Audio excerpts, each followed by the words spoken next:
Okay, thank you, Lynn. Fawcett Stadium, a 59-year-old facility with AstroTurf now. They used to have grass here, brand new carpet, and we get set to begin the 1997 NFL campaign, at least in terms of preseason football, with Todd Peterson to kick off for the Seattle Seahawks, and Robert Tate back to receive along with Harold Morrow for Minnesota. Tate from the 3. Straight up the middle, and the Vikings, who were terrible on special teams last year, begin this preseason with a nice run back all the way to the Seattle 44.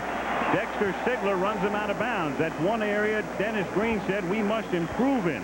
Special teams, and a pretty good start right there. 52-yard run back.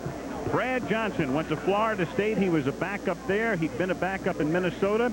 Ascended to the top spot last year. Huge contract, and he's the man. Leroy Horde in the backfield with Charles Evans. The great wideouts, Reed and Carter. Again, terrific seasons last year. Hunter Goodwin is the tight end. From the 44-yard line, Johnson's going to go right to the air, throws over the middle, and it is caught at the 23-yard line by Jake Reed. So a big play right off the bat, and a Minnesota first down deep in Seattle territory, a 21-yard gain. Up front, good line. Stussy, Randall McDaniel, who will be enshrined here someday, the great left guard, Christy Dixon, and the huge Corey Stringer, bulking up to about 360 or beyond. David Palmer is in the game, the running back, the sole setback from the 23-yard line, and they give it to Palmer, who will basically be the third down back, replacing the departed Amp Lee. No gain there. It'll be second down and 10. Defensively for the Seattle Seahawks, and that's where they really gotten better. Up front, they were good to begin with, thanks mainly to that man. Sinclair had 13 sacks last year. Adams, a terrific tackle. Kennedy is an all-pro, and Edwards on the other side. Then the linebackers, Winston Moss, the veteran, Dean Wells in the middle, and Chad Brown, the big free agent pickup. In the secondary, Thomas and Williams, Blades, and Darrell Williams, but Sean Springs will be a big guy eventually. The #1 draft pick. He is still unsigned, however. A lot of time. Brad Johnson buying time and looking, and then finally throwing and gets the open man. There's a flag down. It is Chris Carter who makes the catch. He's out of bounds inside the 5, but Larry Nembers and his crew with their first penalty call of the game. Any number of things could have happened when the quarterback scrambles around like that. Brad Johnson's showing some good moves. We could have linemen downfield. It looks like it is going to go against the Minnesota Vikings, but Dan, they haven't only been working a few days now, at 2 a day, and we're going to see some tired legs on this new artificial surface.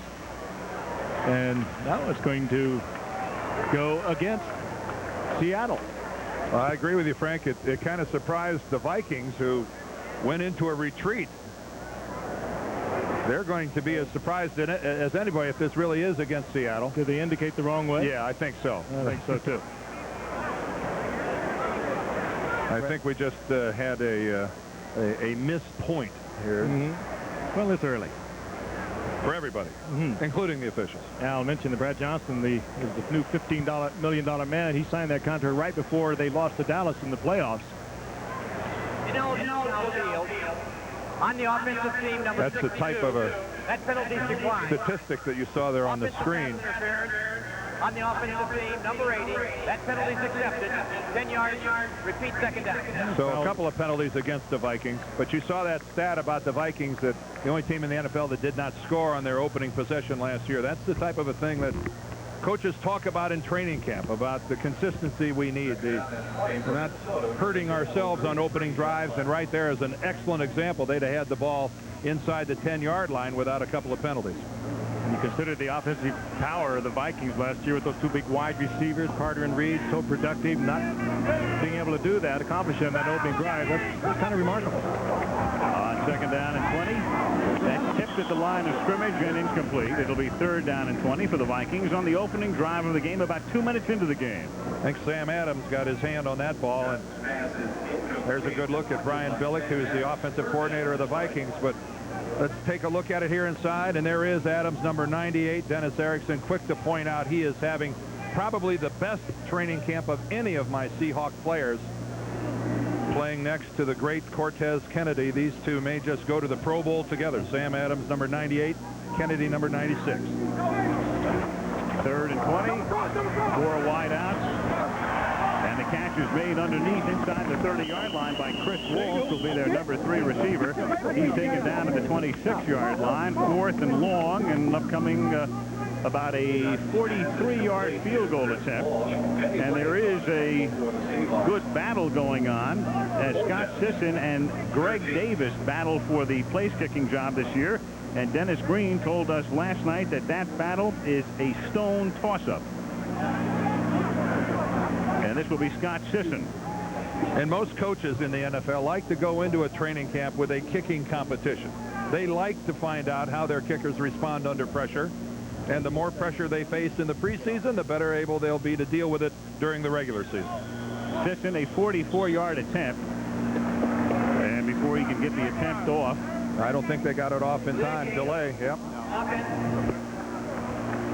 It'll become a 49-yard attempt. Well, that's 3 penalties so far in this opening possession for Minnesota. Gary Zauner, and Gary's special teams under a lot of fire after last season. A nice start today with a 52-yard run back. Then here they take themselves from a position where it's a 44-yarder to a 49-yarder, which would be 5 yards longer than any field goal Sisson kicked last year. Artificial surface will help him, and the new artificial surface, and a little breeze at his back. Pittsburgher to hold, and the 49-yard attempt by Scott Sisson isn't even close. Short and very wide to the left, and after that 52-yard run back, the Vikings cannot penetrate. The 5-yard penalty delay a game cost them, and Seattle will get the ball. There's the other place kicker, Davis, awaiting his turn. So the preseason underway in Canton, Ohio.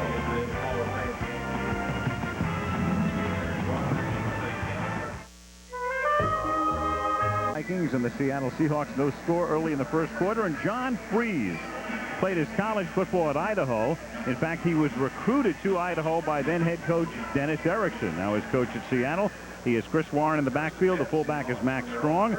Joey Galloway, an emerging star with Mike Pritchard, the wideouts, and Forey is the tight end. Graham Kendall, Mawai, Atkins, and Williams up front. And on first down, Freeze going deep, going very deep, but it's underthrown. It's intercepted at the 21-yard line. It is picked off by Corey Fuller.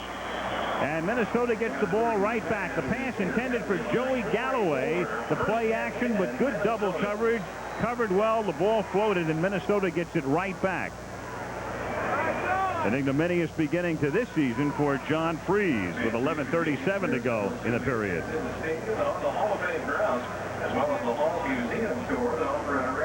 Preseason football on ESPN coming up Thursday night at 8 Eastern time. The Super Bowl rematch, the Patriots against the Packers. Getting ESPN schedule started, and we'll have the Pats and the Packers for real on October 27th on a Monday night. Next Monday night, we go to Mexico City. We were there 2 years ago. They had more than 100,000. It was a wild scene, and we'll repeat it. A week from Monday, the Dolphins and the Broncos going to Mexico City Monday night preseason football. And we're talking to some of the officials from the NFL. That game down there is apparently sold out. Remember, we were trying to estimate the crowd when we were down there? Yep. They announced it as 112,000.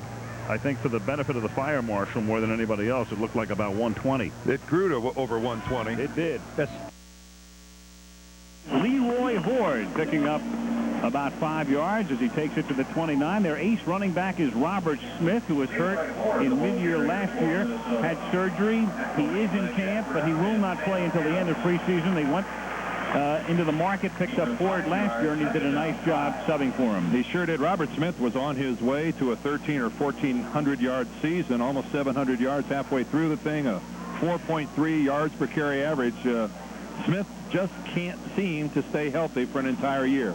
2nd and 5. Johnson throws, and that's caught by Hunter Goodwin, a good-looking tight end who won the #1 spot in the second half of last year, but still, he caught only one pass all season. They want to get him more into the passing game if they can. Big former tackle, Hunter Goodwin, 6'5", 274-pounder. Speaking of Robert Smith, though, you really have to wonder, as great as he is, as graceful he is, and I love to watch him run, how many times can you come back from a knee injury? He has had multiple knee problems, and always just when he's on the verge of that greatness, something has happened to him. We wish him well, but it's going to be a long trip back. 3rd down and 1, and Horde slant off the left side, breaking tackle Michaels. Good-looking run by the former University of Michigan star. Out of bounds at the 50-yard line. And let's get a word from Lynn Swan. Thank you, Al. Part of the story here is not just who's starting, but who's backing up. In the case of the Minnesota Vikings at quarterback, it's Randall Cunningham. And I asked him what would be different when he got in the ball game today. He said he just wants to concentrate on fun. That's what he missed his last year's playing with the Eagles. He's also said he wants to bring a new level of maturity. If he makes a mistake, don't dwell on it. Just relax, come back, and continue to throw the football. But the key for him, he said, is to have fun and enjoy himself. Al? All right, Len, and we will see Randall Cunningham playing the second and third quarters. This is Ford to the right side. Leroy picks up 3 to the 47-yard line with 9:50 to go in the opening quarter, and no score in Canton, Ohio. Mike Sinclair makes the stop.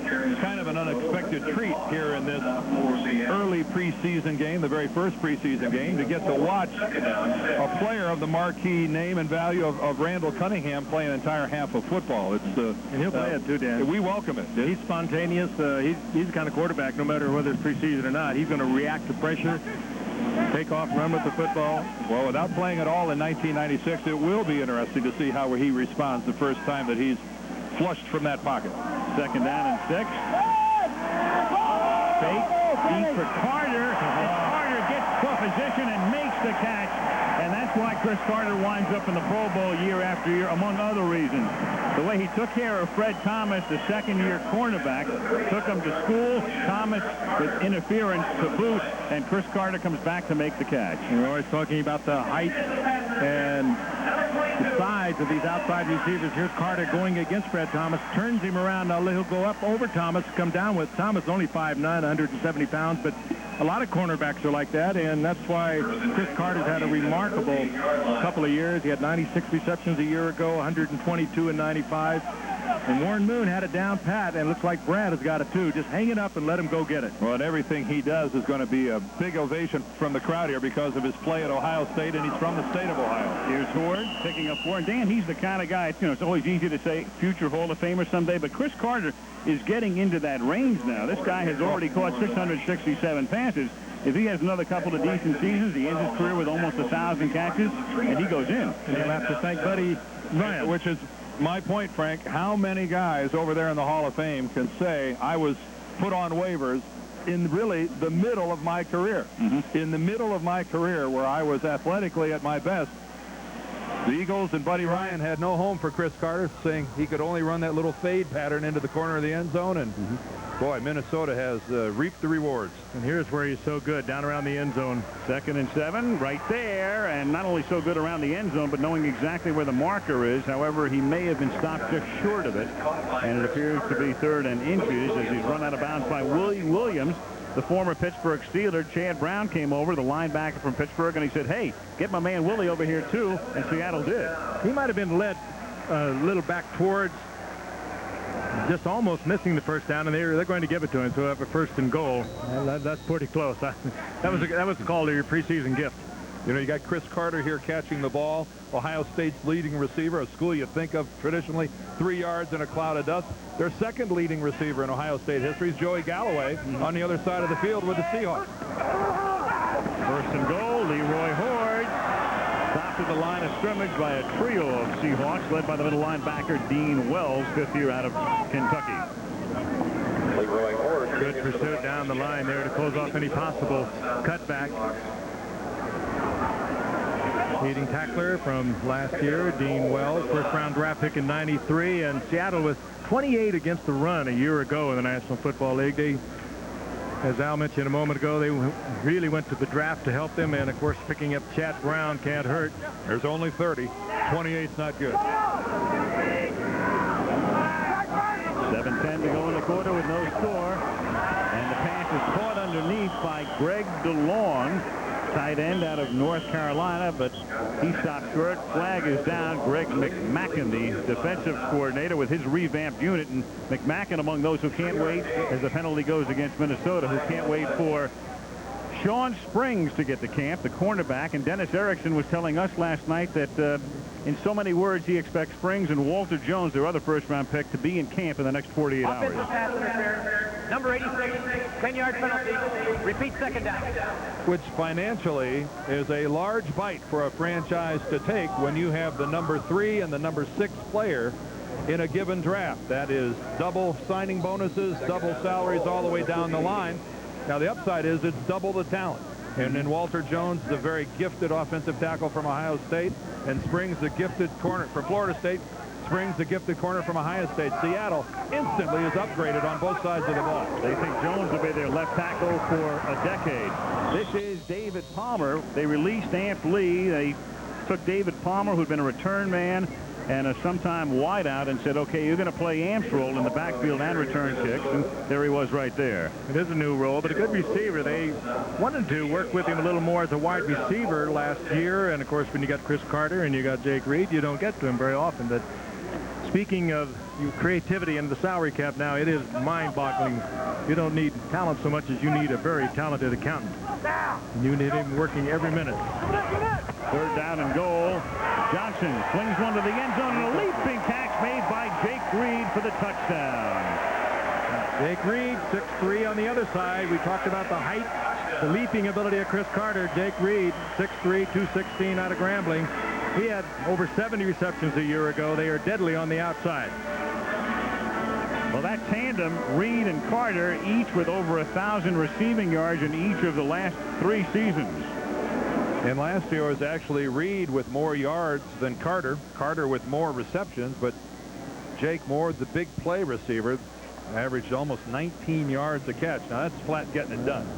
Over 1,300 yards, Dan. That's a heck of a year. Now Greg Davis fighting for the place-kicking job, and one way not to get that job is to be wide with the extra point, but there's a flag down. So you've got Sisson, who missed the field goal earlier from 49 and wasn't close. Then you've got Davis, the ex-Cardinal, who comes in vying for the job, and he misses the extra point. Well, he said they were dead even. Point for 36. We'll retry. You're right. Maybe that's not necessarily a plus. It's a stone toss-up. He was right. Well, they're kicking that ball like it's a stone right now. Well, he's going to get another opportunity. That last one didn't exist except on film. You know, we've historically, and this is my 27th trip here to Canton, Ohio. First time they had the artificial field, but they had that deep grass here early in the year, Dan. Sure did. They didn't want it torn up, and it was tough to kick. You would think they'd be doing a little better off this artificial surface. They're Fawcett Stadium here now, home to several high schools and a couple local colleges. Hey, a good one. Yep. And not Hunter. So Greg Davis boots it through to convert. Good drive by Minnesota, capped by the Reed touchdown grab. And the Vikings move out to a 7-0 advantage. Today's Chalk Talk brought to you by Home Depot. Dennis Green, head coach of the Vikings, during the regular season has marked 47-33 in 5 years. Very good.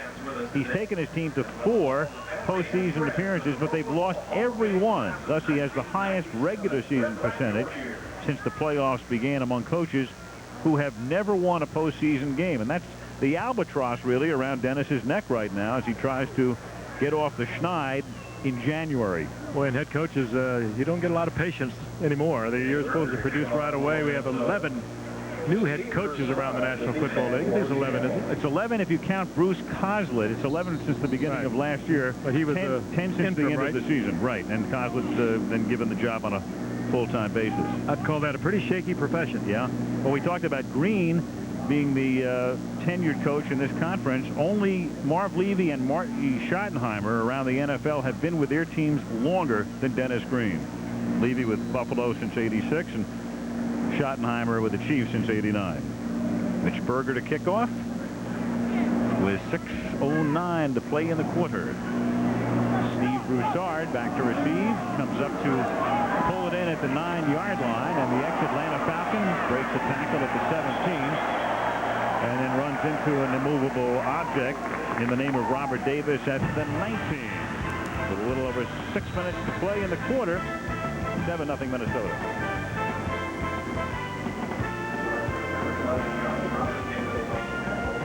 Fawcett Stadium and the Pro Football Hall of Fame. It's the Spirit of Akron, and isn't that appropriate? Because Akron is about 20 miles up the road, up I-77, and that's where the Goodyear Blimp Spirit of Akron is based.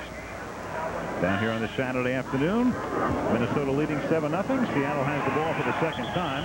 Chris Warren, one of the best backs in the league, picks up 2. Dwayne Rudd, their #1 draft choice, but the Vikings makes the stop. And let's get a word from Lynn. Well, Al, Warren Moon has stats that are probably better than most quarterbacks in the Hall of Fame, but he's a backup quarterback for the Seattle Seahawks. He has 2 goals for today. One, just to move the chains. The other, he said, to do something he's never had to do, and that's make line calls at the line of scrimmage and point out the blitzing players for the wide receivers. He says he has to make that second nature if he's going to succeed this year. Al? Second down and 9, and reading the defense perfectly and then throwing the slant to Pritchard. So the read was right, but the execution wasn't there, and it's incomplete. John Randall putting the pressure on.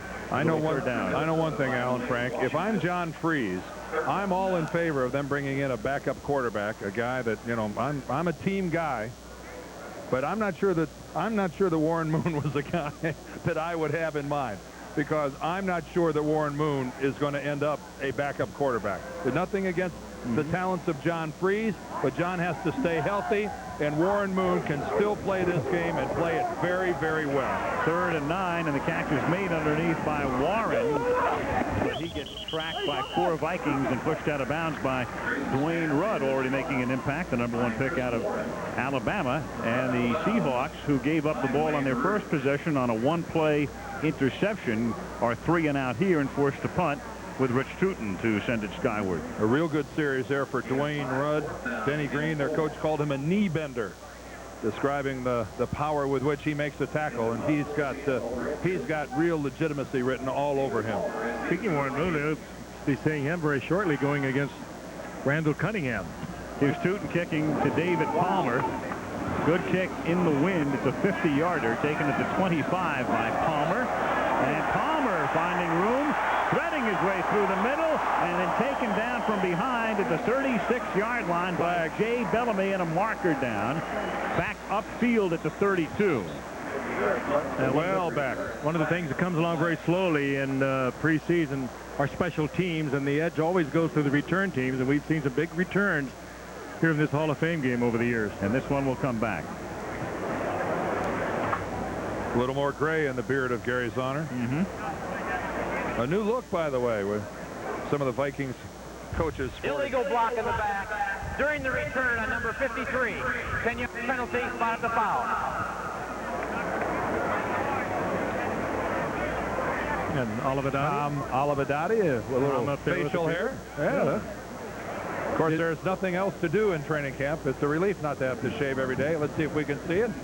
There's the block in the back right there by Olner. Good move by Palmer, and a good look at how you return a punt, and that is look for the gap and then just turn it on. Plant a foot, break away from it. He is a fine return man, and could turn into a good 3rd down back. A lot of speed. Now the Vikings, who will play every one of their preseason games on AstroTurf, have it 1st and 10 at the 25-yard line. And this time it's Mo Williams. Mo Williams, one of those fighting for a backup running back role. He's a second-year back out of the University of Kentucky, who was hurt a good part of last season. They liked him during the training camp period last year, but he got very little chance to play. Talking about the special teams last year, take a look at the Vikings. 30 teams in the league, so they were last in kick return average, next to last gross punting, last in net punting, last in opponent's punt return average, and well down at the bottom in every category. And looking at those numbers, it's really astounding that they made the playoffs. Now, granted, it was 9-7, but they still made the playoffs. They were obliterated by Dallas.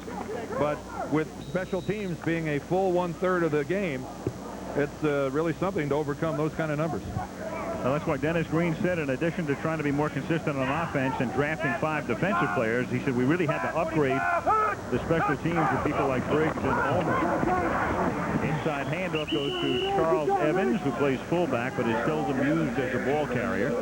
And he stopped for next to no gain by Riddick Parker. 3rd down and 7 upcoming. It'll be no surprise to watch Minnesota work on their running game today. It's what a lot of teams choose to do early in training camp. Again, though, they were only 24th in the league last year. They lost Smith. Horde came in and did a fine job. but there is still a lot of work to be done. You can't successfully be a good offensive team at 24. Caught a glimpse of Robert Green on the bench, the ex-Bear, another guy brought in to shore up special teams. The Vikings dominated the statistics, dominating the game thus far, but incomplete on third down here, intended for Chris Walsh. And Minnesota will kick. 3:08 to go, opening quarter. Vikings on top 7-0 on Hall of Fame Day. And before this day is done, stay with us because the new enshrinees, Wellington Mara and Don Shula and Mike Haynes and Mike Webster, will all visit the booth. A chance to visit with the 4 newest members of the Pro Football Hall of Fame during the game today. Well, it's not a big class, but a very classy class, if you will. That's not being making a major cliche. That's what people refer to it here in Canton. Great owner, a great coach, good defensive player, not a good defensive player, one of the best of all time, Mike Haynes, and one of the great offensive linemen. Mitch Berger angles the kick to the 25-yard line, taken there by Ronnie Harris. Good directional punt. Harris with very little room to roam, and there are the likenesses of the 4 new enshrinees. There's a marker down on the field at the 42-yard line. We'll have the band regroup here for a second. The Monday Night Football band. Maestro, put away the baton for just a minute. Just for the moment. That was the overture. Personal foul. Unnecessary roughness. Number 81 of the kicking team. 15 yards will be added to the end of the run. Okay. Chris Walsh is the man. And now, as they say at UCLA, a 1 and a 2 and a 3. Break up the band.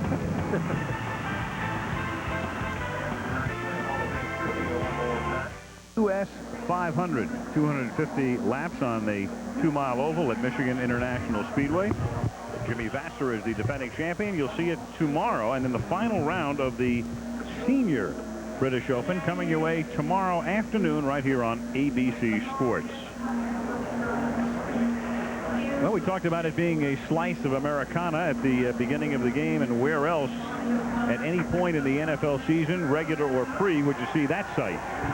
Not a bad way to spend a Saturday afternoon on the hillside overlooking Fawcett Stadium here in Canton, Ohio. Most of those people were over at the enshrinement ceremonies, Frank, that you were working at this morning. Well, I had the opportunity and honor to present Wellington Mara, but I rode in that parade again, Dan. I forgot what an experience that was. There's Commissioner Paul Tagliabue and his lovely wife, Chan. The head coach of the National Football League. We got... For 2.5 miles, I was behind a mariachi band. I'm telling you, Frank, my ears are still ringing. It's hard work to wave for an hour and a half, isn't it? It's not easy. I loved it. Running for office. Kiss any babies? No. Here's Chris Warren, room to roam on the outside, and Chris Warren picks up about 8. Robert Griffith making the tackle. You think of the big 3, the running backs through the years in the National Football League, recent years with Barry Sanders and Emmitt Smith and Thurman Thomas. And then there's this guy. Seattle hasn't had a lot of success, but Chris Warren is right there, just a mini rung below those 3. Oh, big numbers. A little off last year, Al, but under 1,000 yards. But before that, he had 1,500, then he had 1,346. Remember that Pro Bowl that he put on that show a couple of years ago? Yep. He and Marshall Faulk. 2nd down and 2, and this time Warren probes the middle and finds next to nothing. Robert Griffith comes up to make the tackle. Talking about the comparison, there it is over the last 5 seasons. Emmitt Smith with 7,600 yards on the ground. Barry Sanders right behind him, then Thurman Thomas, and there's Warren right there with more yardage than Ricky Waters, clearly a much better known player. There are a lot of players on the Seattle Seahawks hoping that Dennis Erickson turns his team into a winner because they are waiting to break out and waiting to be recognized nationally.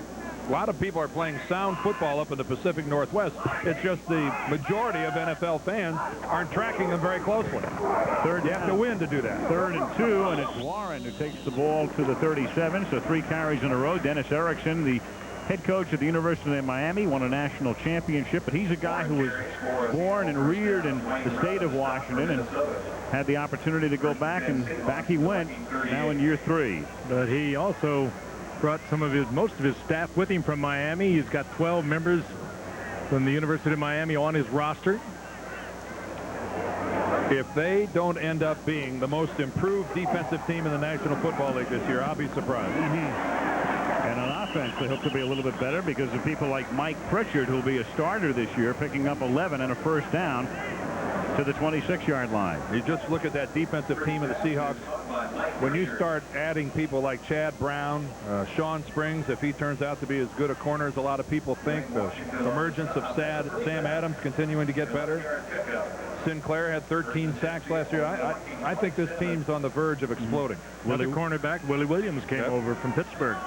They've been out there digging for defense. Benny Blades. They pick up Benny Blades at a safety. First and 10 from the 27, and he had it stripped by John Randall, but able to get it back. John Freeze falling on it. John Randall, one of the top interior linemen. Another big year for Randall a year ago. 11.5 sacks from that interior position is about as good as they get, I'd say, Dan, from his side. His motor does not idle. John Randall, full speed. He's full speed getting dressed on his way to lunch. It doesn't matter. Denny Green said, well, I only plan on playing him in the first quarter unless there's a fist fight on the sidelines sometime in the second or third quarter where he's demanding to get back in the game. Second down and 16 in the waning second of the first quarter. Backside screen to Warren, set up nicely. Chris inside the 25 and tackled at the 20.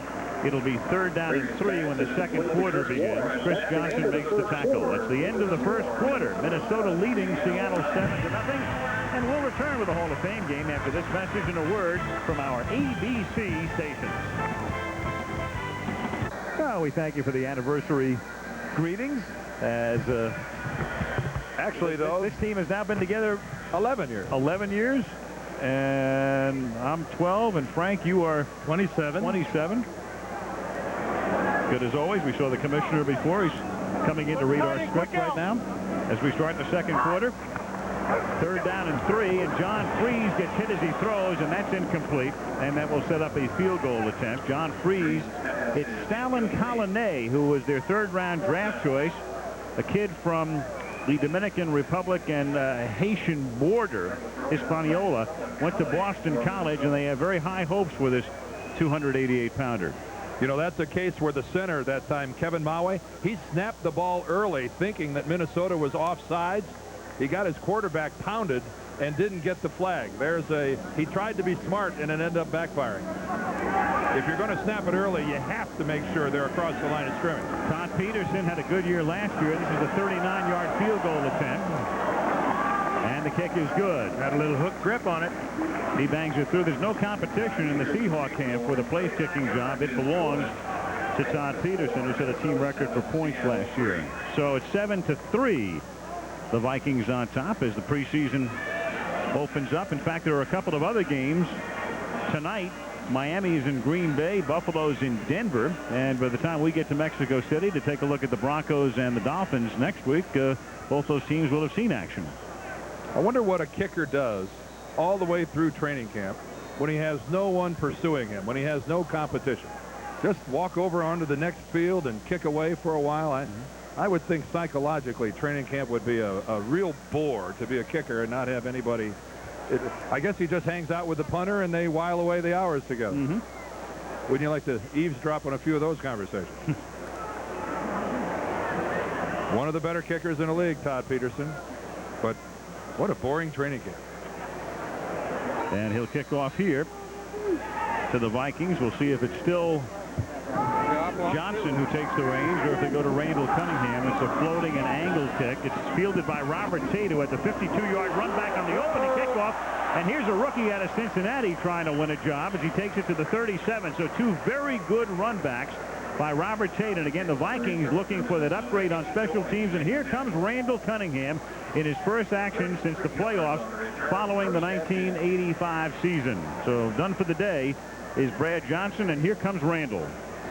I really wondered whether we'd ever see him back on the field again. I played golf with him a year ago last March. He was trying at that time to get with the Raiders. That didn't develop. He set out with an announcer, and I think he just missed this game. There's a lot of football left in Randall Cunningham. 11 years with the Eagles. He gives it to Mo Williams. Randall quitting after the 85 season. Went to work for TNT last year. Didn't know if he'd be back, and he said, hey, look, said I just missed it. I want to come back. He had a chance, remember, to go to New Orleans and perhaps to battle for the #1 spot there before they picked up Heath Schuler, but opted to go to Minnesota, get it together under Brad Johnson. We'll see about the future. And if you listen to Denny Green, he wanted to come to Minnesota because he didn't want to compete for a #1 spot. He thought that type of pressure was something that he didn't want to have to deal with anymore. Here's Evans, the up back on 2nd down and taking it to the 45-yard line. He's shy of a first down by 1. It'll be 3rd and 1 early in the second quarter.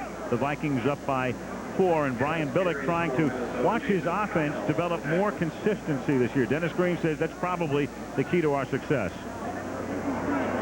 And you wonder with Randall Cunningham now getting up there in years. He's had a couple of real serious knee injuries over his career with Philadelphia. Wonder if he's still going to be the Randall Cunningham that we knew over the years and was so exciting on many Monday nights.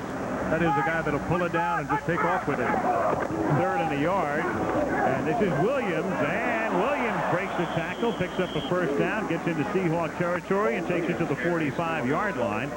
A first down with 13:20 to go in the first half. Here's a reminder now, Thursday, August the 14th, in a couple of weeks, ABC Sports will have the Holyfield-Tyson replay. As clearly you know, one of the most talked about, controversial fights of all time, and the first over-the-air replay of the entire fight. Prime time, 10 o'clock Eastern, 9 Central, Thursday night, the 14th of August. Cunningham, his first pass as a Viking is caught as he goes to Charles Evans over the middle, and that's a 9-yard gain. So a very fruitful first drive for Randall Cunningham in a uniform other than an Eagle uniform. You know, I stayed out of this game one time for a year and came back a year later, and you're a little tentative about everything you do. And what's going to be unusual for Randall, Frank, is that he was out of the game because his last couple of years in Philadelphia, he gave every impression that he didn't really enjoy football anymore. You were out because of an injury. Randall was out almost because he didn't want to play anymore. There's a flag down. It's a first down for Robert Green, the ex-Chicago Bear, but a marker down in the backfield, and it's going to come back because Larry Nemmer says holding against Minnesota. What I think I'm saying, Dan, when you've done something all your life and then you take a year, which really amounts to about a year and a half off, the things aren't there. They, you know, the quickness, just the quick reads and the things that you need in this game, and you just wonder about it, particularly at this advanced age. I've only ever seen one guy do it and do it really well, and he happens to play guard for the Chicago Bulls. But Randall Cunningham, his last couple of years in Philadelphia, his teammates wondered if he had a desire to play the game of football. Certainly his coaching staff wondered if he really was dedicated to the game. And right now, I'm sure he has to prove those things to his new teammates here in Minnesota. Because Randall Cunningham really want to play football. More importantly to himself. Yeah. That last penalty was on Hunter Goodwin, setting up a 2nd and 10, and Cunningham gets sacked as Philip Daniels comes barging through. A guy trying to win a job as a backup lineman because Seattle has a terrific front four, and he wins some points right there. Phil Daniels out of Georgia. When you have Cortez Kennedy and Sam Adams and Michael Sinclair and people like that, not many spots open along the front four. No, and especially now, even in nickel situations, Chad Brown is going to come in and play one of the down guys. He'll play right end. Tremendous upfield rush by this front four in Seattle. Again, I will be shocked if they're not one of the more dominating defensive teams in the league this year. On 3rd down and 19. This time good protection, and here's the Cunningham of yore, taking it to the 43-yard line. Nice gain, but well short of the first down. Dexter Sigler makes the tackle. 4th and long, and Minnesota will punt. This is the Cunningham we've watched for so many times. He has incredible speed, or he certainly had incredible speed. Then he had a serious knee injury and then had another serious knee injury, and about a year apart, and he did slow down for a while, and I think I agree, Dan. I think those are the kinds of things, though, that make you think twice about continuing on in this game, and he was having misgivings when he was playing in '95. Mitch Berger will try to angle this one or float it. He floats it, but it bounces at the 5, and the momentum takes it into the end zone. So it's a 45-yard kick, but only 25 net, and a flag down at the 17-yard line. 43-yard line, no return, flag on the play. Larry Nemmer is the workingest ref in the NFL. He reffed the Pro Bowl last year, which was the final game of the season in a way, and here he is again. You think he came right here? Needs a day. He's looking for a sick day or a vacation week. Yeah, I guess that makes us the workingest announce crew in sports, too. It's been a long season, baby. Yeah, we came here. There's Jerry Seaman, the director of officiating for the National Football League, and in his own right, one of the fine referees this game is known. A lot of changes in the referee crews this year. Unsportsmanlike conduct. Number 81 signaled for a fair catch and blocked. The penalty will be from the 20-yard line to the 10, first down. So that was Ronnie Harris, who should know better, the fourth-year man out of Oregon. You could understand it if he were a rookie. Dave Arnold, the Seahawks special teams coach, says, how could that happen? When we come back, Warren Moon comes in.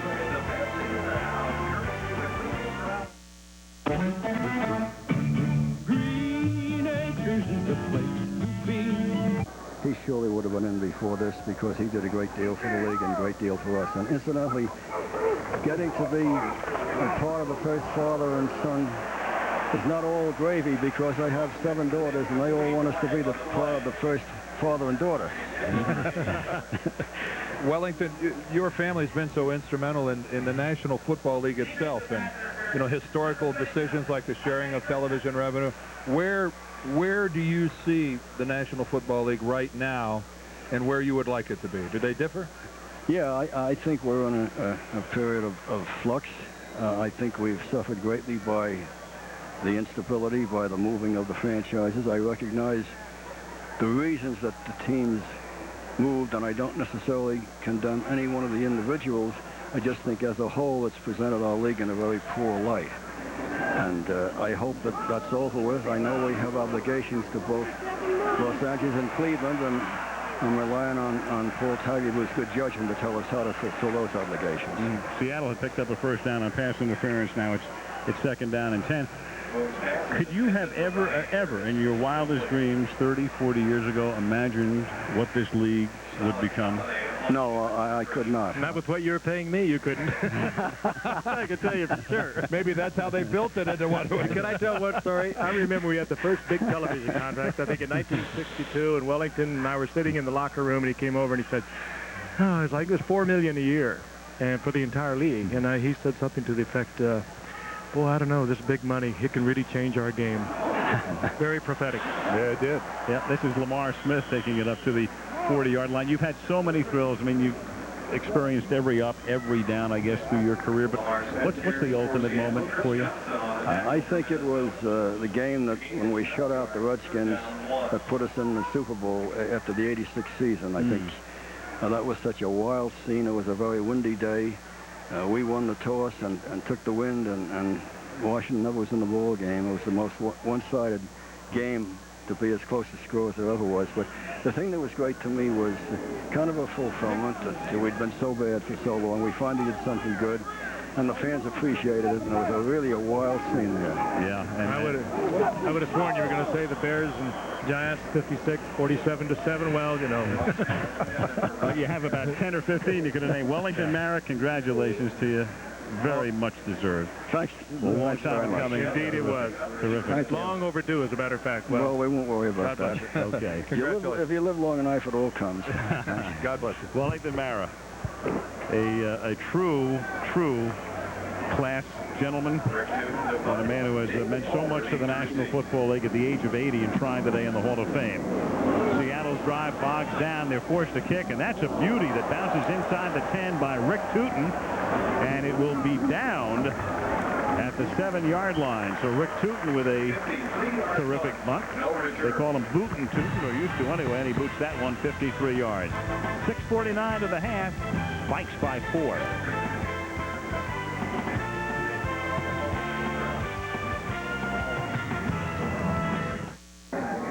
Okay, some Budweiser NFL news for you. We talked about 10 new head coaches tying the NFL record set in 1978, and Bruce Coslett, the interim coach last year, now the official head coach of the Cincinnati Bengals, would make 11. 20 quarterbacks are now with new teams, and that includes Randall Cunningham and Warren Moon, 2 guys we've seen today, and 11 first-round draft picks still unsigned. So 19 have been inked, but 11 have not, including the 2 Seattle Seahawks first-round picks.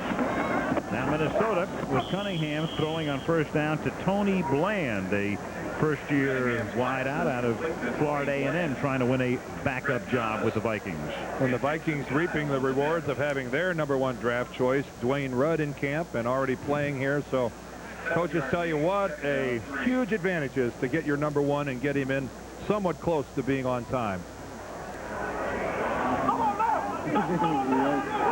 Second down and 3.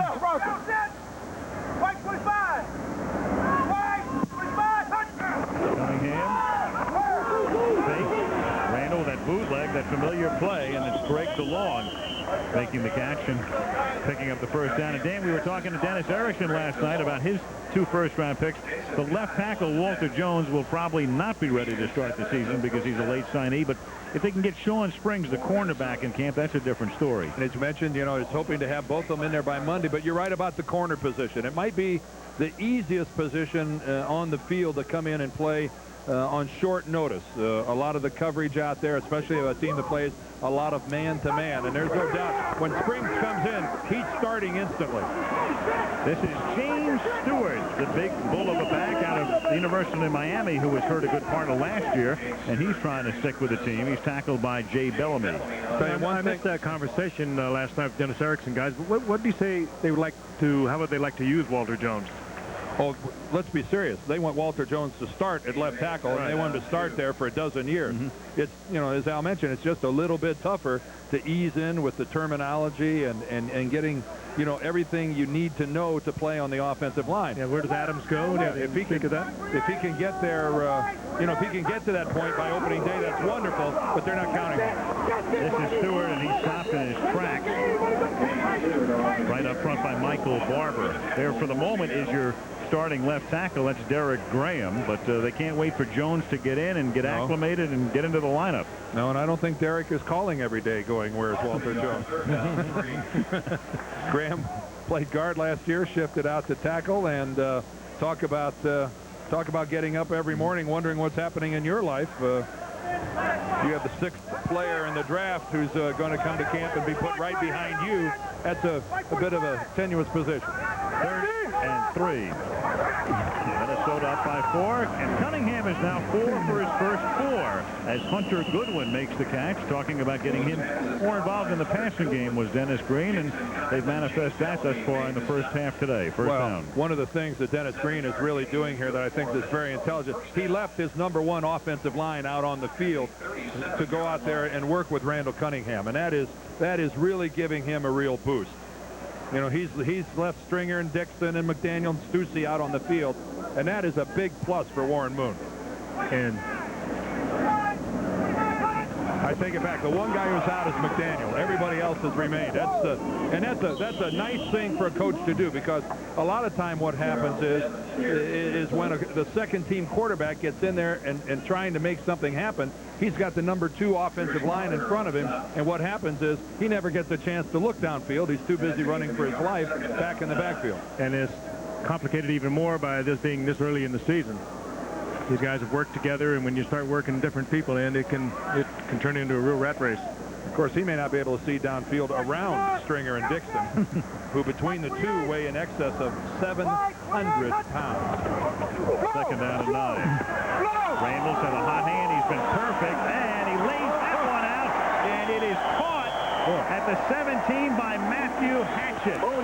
Matthew Hatchett, a rookie out of Langston, and here's a kid trying to win a job, and that's just the way you win a job. Perfect pass, and even Brad Johnson has to shake his head and say, that's pretty good. And I think to your one question to Dennis Green, do you have one Cinderella story here in training camp? And he said, yeah, that would have to be Matthew Hatchett. Controls the football with his right arm, keeps it off the ground. That right hand pins it against his shoulder, you know, against his shoulder pads. That's just perfection. Cunningham right on target, keeping it away from Siegel. This is James Stewart. No gain. Hatchett is a kid out of Langston. That's a college in Oklahoma. And he told Dennis Erickson the other day, he said, hey, that crowd we played in front of the other day, that scrimmage when they had about 8,000 here, that's the biggest crowd I've ever played in front of. This is the largest group of people he's ever played in front of by 3 times. We got a Seahawk down on the field at the 20-yard line. And an injury timeout with 2:07 left in the half. And the Vikings up by 4.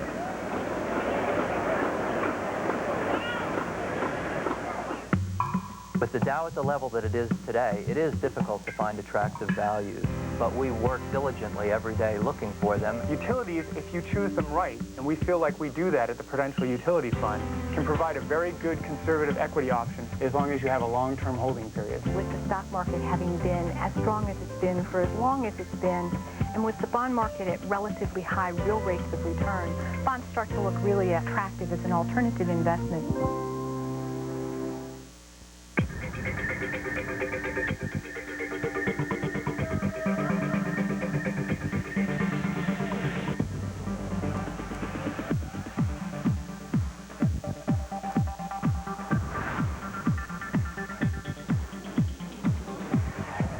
This is actually a family car, but that can be your little secret. Ford Taurus. Now get $1,500 cash back on Ford Taurus. Some folks are still brushing up for the NFL preseason. Hot your dick dogs here! Thank goodness the players are ready. The Dolphins beat the Broncos Monday, August 4th on ABC. Okay. Well, the Cleveland Browns will be back in existence, and that's salient here because Cleveland is about an hour drive up the road here. And those fans, Jim and Gene Rawdon, won a contest, and they were given the best seats in the house for this game as they await the Browns and their new stadium, which is under construction. And Paul Tagliabue has guaranteed Cleveland a team in 1999. They've met all the requirements, too, and I think it touches on what Wellington said a while ago. The league very concerned about franchises moving, and this has been a rather precedent-setting move by the National Football League in alliance with the city of Cleveland. And it's what leads me to say what it is that Cleveland wants. They want an expansion team. They would prefer it's not another franchise moving to Cleveland. They would like their own team, an expansion team. We've come to the 2-minute warning.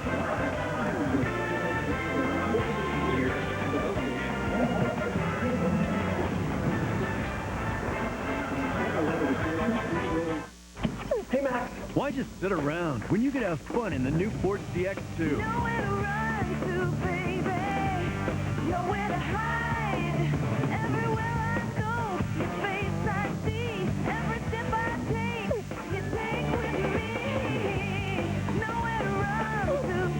The new Ford CX2. Grab life by the wheel. Max? Now get 2.9% financing for 48 months on the new Ford ZX2. I can't believe they went with the frog. Louis. Our audition was flawless. Louis. We did the look. Huh? We did the tongue thing. Mm-hmm. That was great. Louis, frogs sell beers. That's it, man. #1 rule of marketing. The Budweiser lizards. We could have been huge. Hey, there'll be other auditions. Oh, yeah, for what? This was Budweiser, buddy. No. This was big. Those frogs are gonna pay. Let it go, Louis. Let it go. When you have 3,000 pounds of pure muscle coming right at you, you better get out of the way. The Last Charge of the Rhino, ABC Monday. That aerial shot being provided by the blimp, the Spirit of Akron, located in Akron, Ohio, just up I-77 on this kind of very cloudy and somewhat humid day, but not uncomfortable. Temperature in the low 80s. Almost had some serious rain problems this morning. But so far, so good. For more information on the teams playing today and the Hall of Fame inductees, check out ABC Sports Online on America Online. The keyword is ABC Sports. And if you were online this morning, you would have realized that there was a rain delay at the enshrinement this morning. Yes. And thankfully, the skies cleared just enough, and nobody got wet. 2 minutes to the half. Except a few tears by the guys. 2nd and 11 as Cunningham throws, and the catch is made at the 15-yard line by Charles Evans. And Randall is now 6 for 6.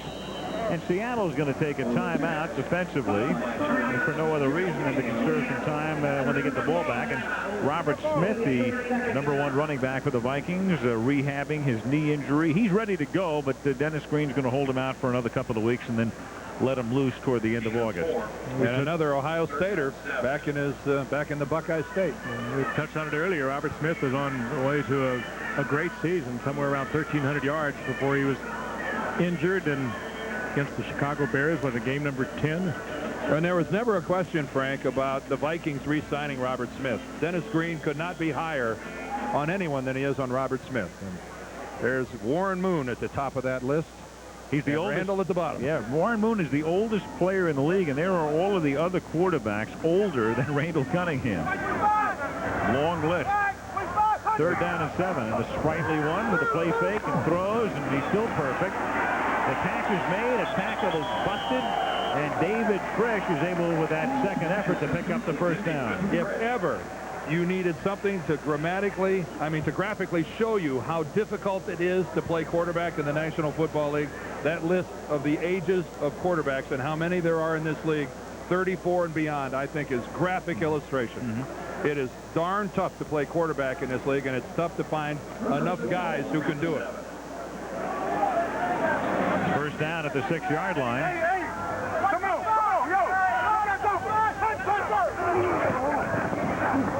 And it's James Stewart. And speaking to what you're talking about, Dan, is the fact that Minnesota had to sign Brad Johnson, a perennial backup even in college, to a $15 million deal, and that Seattle, in trading Rick Meyer, were able to extract a #1 draft choice from the Chicago Bears for him. That's a wonderful illustration.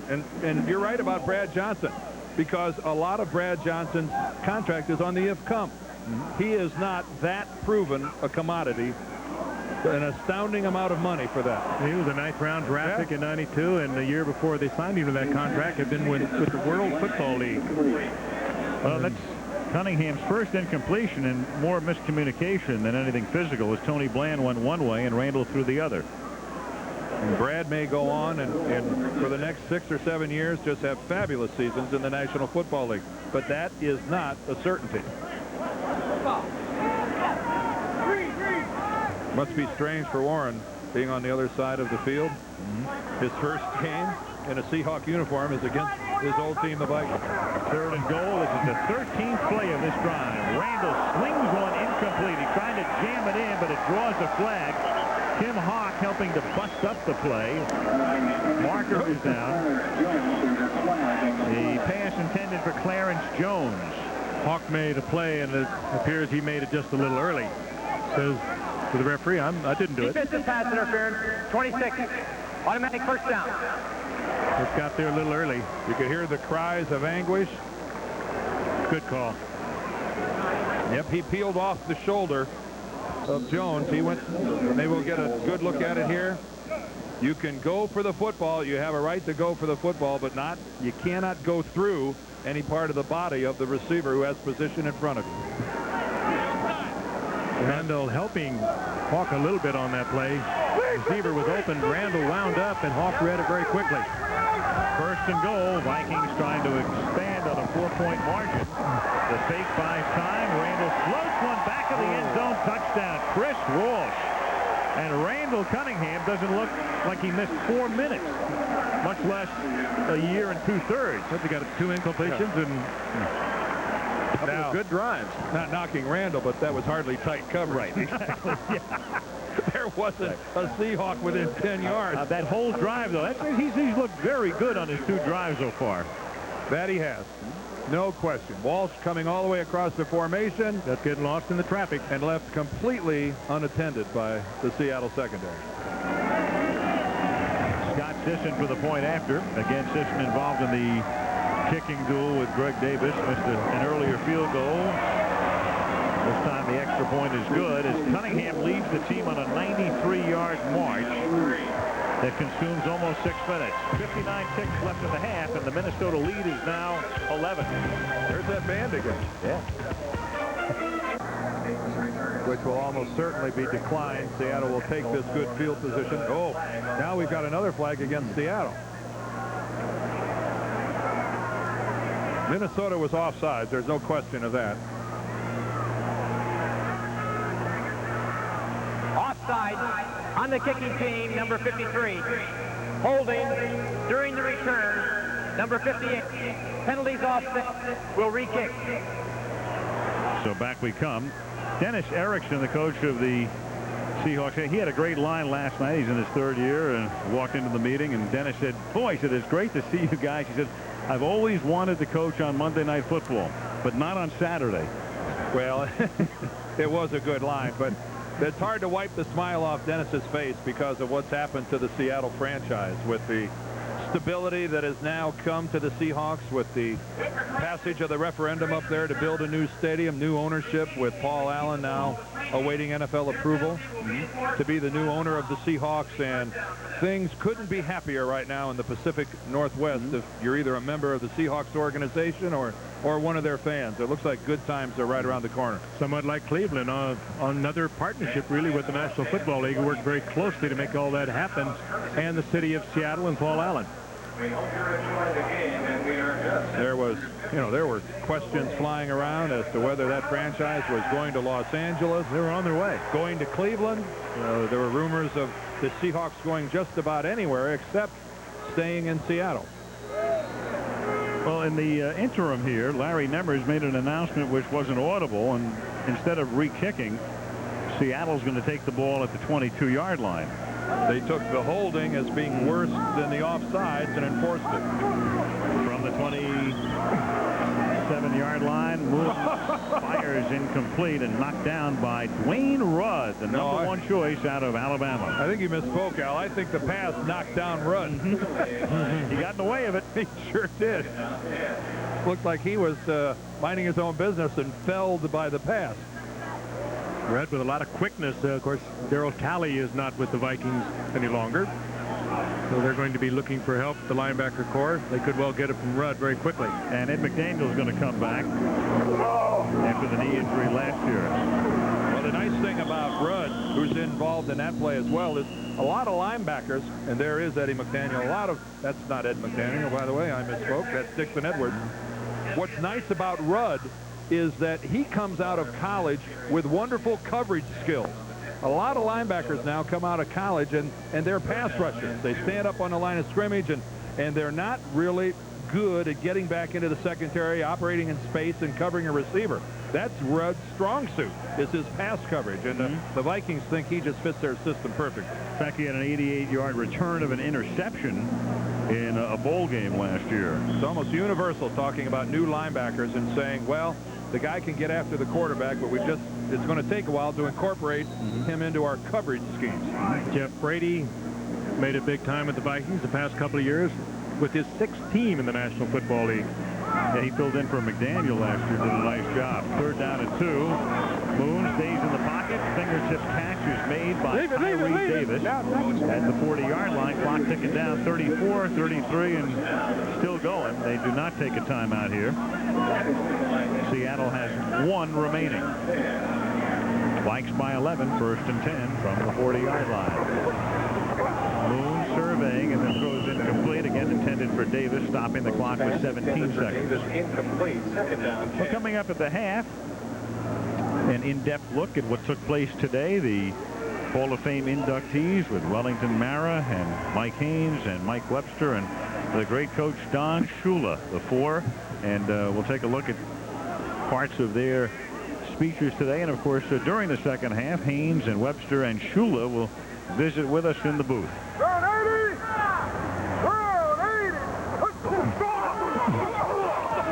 2nd and 10, and the protection breaks down, and Warren goes down in the arms of Tony Williams, a rookie from Memphis.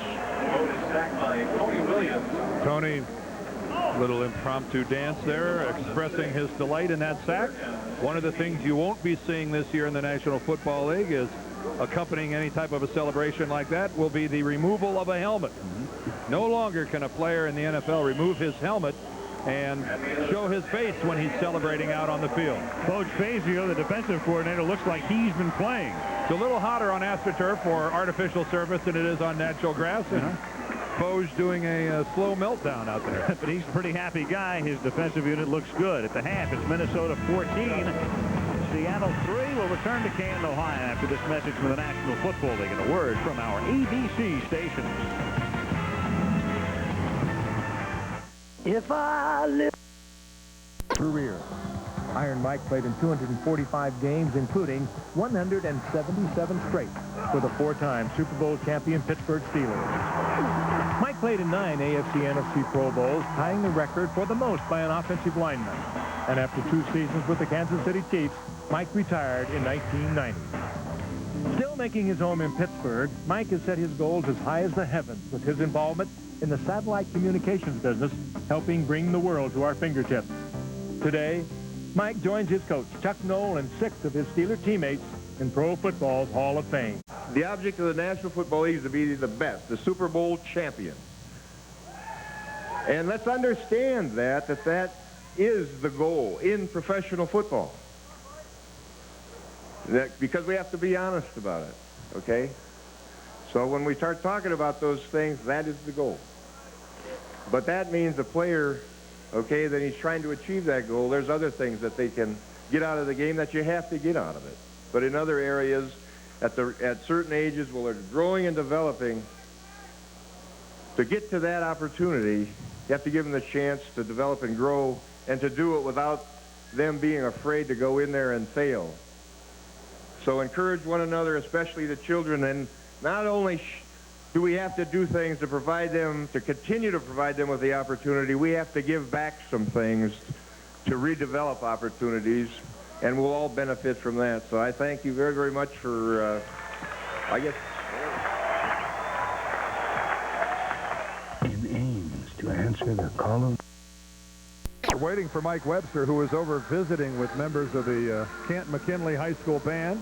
Now he says goodbye to one of the members of the Queen's Court that serves as his escort. Frank? You know, Dan, I don't think you can say it. Might be a little self-serving. You've been born here and come from here, but this city of Canton, Ohio, they do an absolutely fabulous job every year. The volunteers, that parade goes off like clockwork. You have 300,000 or 400,000 people that line the streets.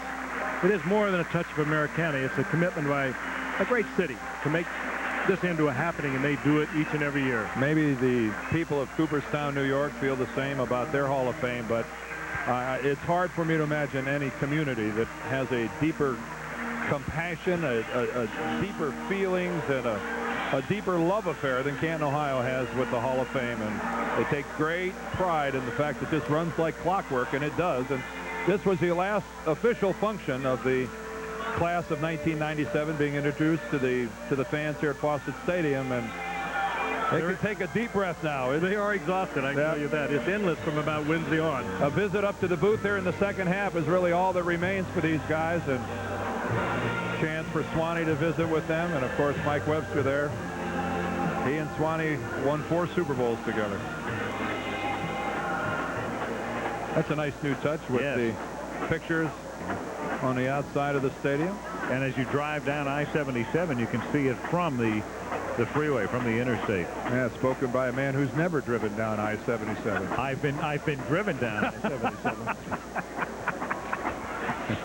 How do you see it through those frosted windows, Al? With you sitting next to me. One of your personal assistants must have pointed it out. Yes, watching the news on television. We know how you live. Yes, with his stock market ticker and everything going. Absolutely. 8,000 and change. All right, the first half highlights. And it was a pretty good half, all things considered, for the first preseason game. In the first quarter, Brad Johnson connecting here with Jake Reed on a nice drive. Chris Carter had earlier made a nice catch. Reed with a touchdown, and then Randall Cunningham to Chris Walsh wide open. The end of a 93-yard drive that took 5 minutes and 50 seconds. In between, Todd Peterson booted a 39-yard field goal for the Seattle Seahawks. And thus at the half, the Minnesota Vikings, a playoff team last year, lead by a score of 14-3. I think Randall's got to be very happy with his production in the first half. We're going to see him in the third quarter too, and he stayed in the pocket. He got himself 1 sack, but he had some really good numbers. Let's take a look at them. Randall, 8 of 9, had the 1 incompletion, 1 touchdown, 90 yards. Got to be happy with that. All Vikings in the first half. Am I the only one that's struggling to get used to working a game where Randall Cunningham and Warren Moon are backup quarterbacks and starting the season as backups? That's It's not what we're accustomed to. Well, nor are they. I'm delighted. I know you are. Well, I'm glad that Randall, it's nice to have Randall back, and it's nice to be here in his debut. It's just strange. I guess it's just time marching on. But still, two of the more prolific quarterbacks of the last 10 years in this league, both of them now starting the season as backups. I just don't think, I'm not sure that's where Warren Moon's going to end up. Well, sure. We'll have to take a look at this in November. Yeah. I would think, barring injury, if clearly if one of the starters gets injured, then these guys will come in. But in Cunningham's case, I think it would be a little tougher for him than for Moon because they've made this huge investment in Johnson. You really have to give him some rope. But in Seattle, John Freese is a guy who's been around for a while. He's 12-24 as a career starter. And I would think that Dennis Erickson won't go as long with John Freese as Dennis Green will with Brad Johnson. Green was very emphatic with Cunningham. You are the backup no matter how Brad Johnson plays.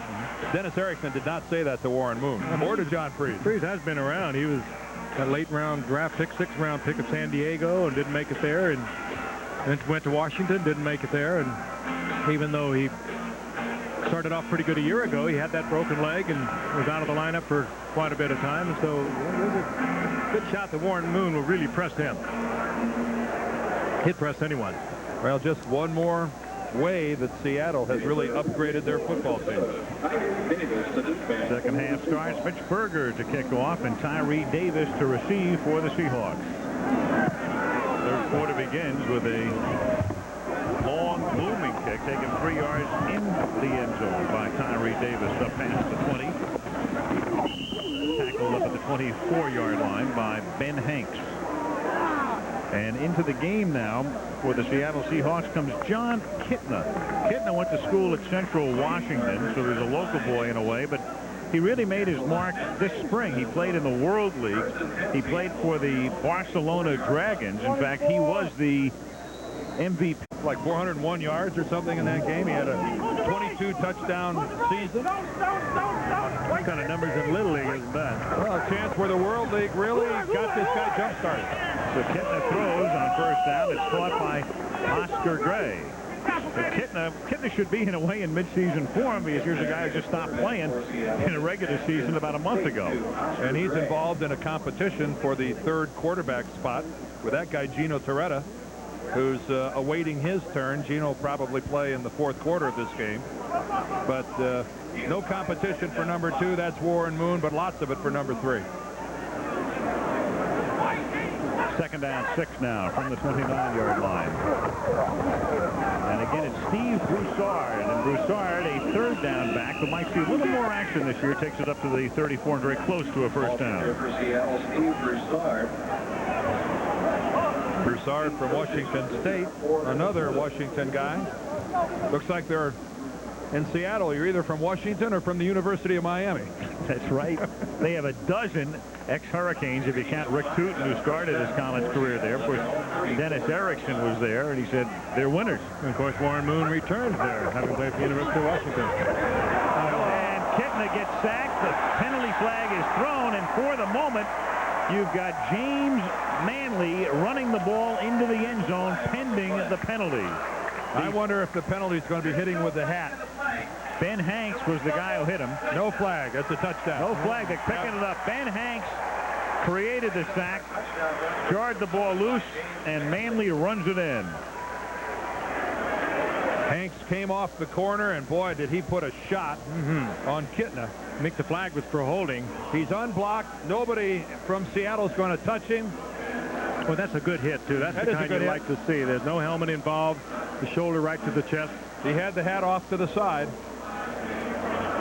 And really coming from the side that Kitna could see, but caught by surprise, the ball came loose.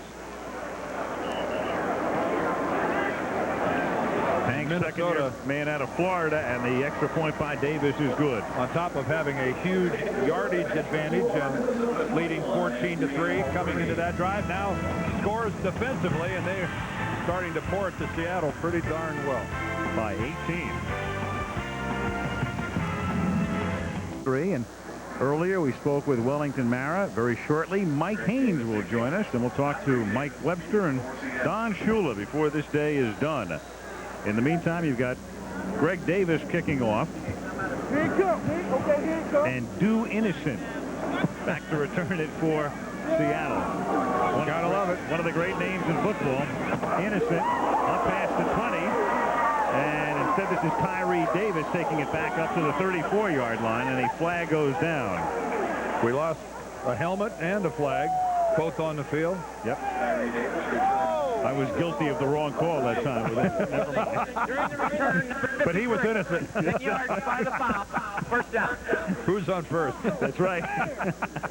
Dude's on first. So the flag will march the Seattle.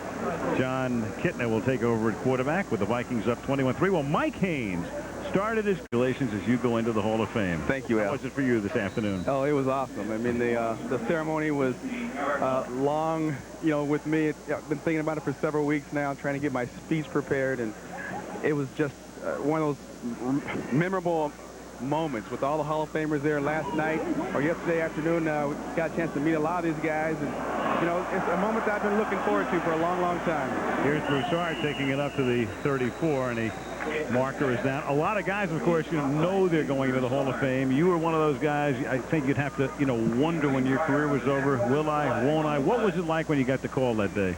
Well, actually, I thought that I would go in. A couple of years ago, they had the NFL 75-year history team, and I made that team. So I started thinking, well, I got to go in and make the All-NFL team. That just follows, doesn't it? Exactly. How could I not? Yeah. But when I got the phone call, of course, I was, totally excited, and just like you might think I would be. Mike, your impression of, I've told Dan for years, when the players get together on the day before the actual induction, as it was yesterday at the luncheon, and you get guys like Ray Nitschke and Ted Hendricks, some real characters in this game, some very serious guys. You get them up, and they all talk about the Hall of Fame. What was your impression of that luncheon?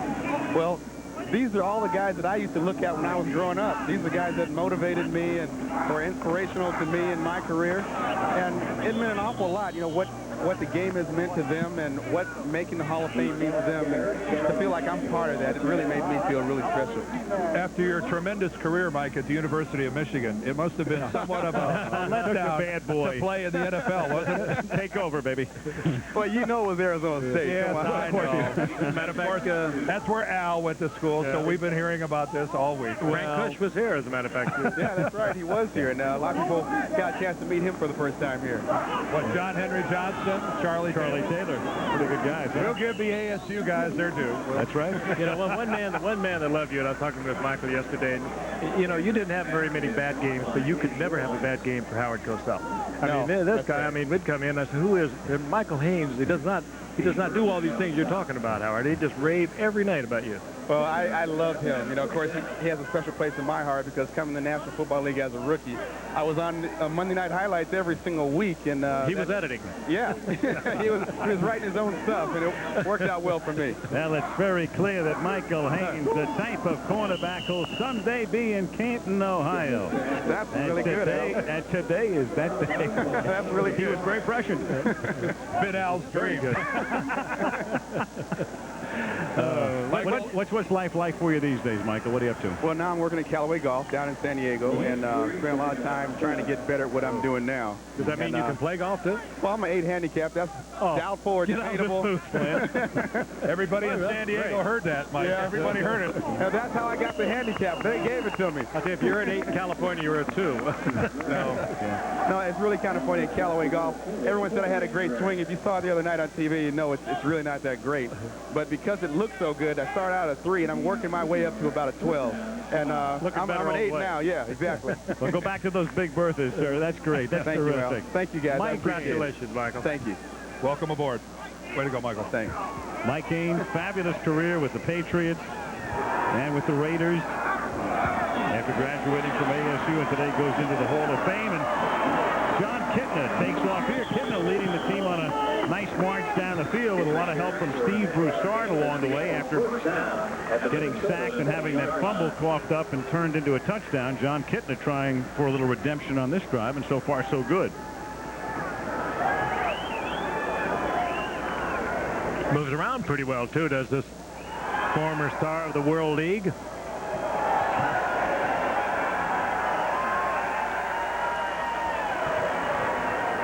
First down for Seattle at the 20-yard line.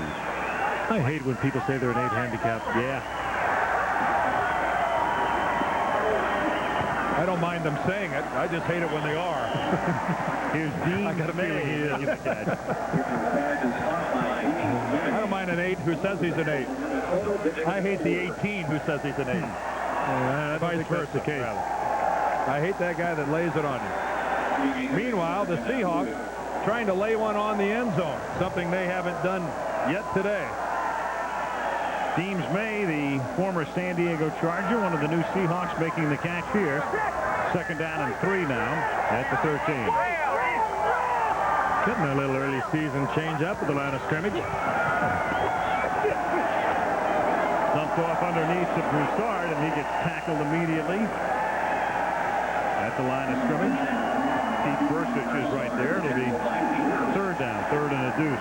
I think Kitten was trying to change off, and Ronnie Harris, his wide receiver who had single coverage to the left, just didn't get it. Sometimes early in the season you have those kind of mistakes. There's Ronnie Harris out of University of Oregon.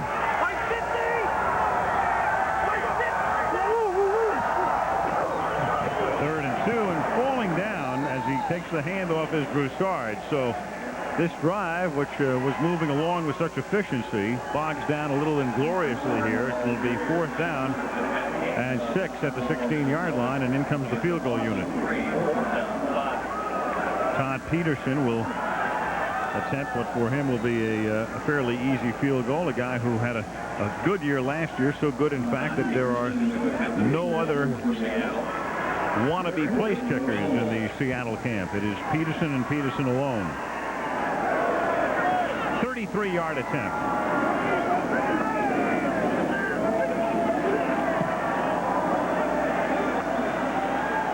And right down the middle to tack on 3 more. With 8 minutes, 17 seconds left in the third. Don Shula is going to be along shortly, so stick with us with Minnesota leading Seattle 21-6.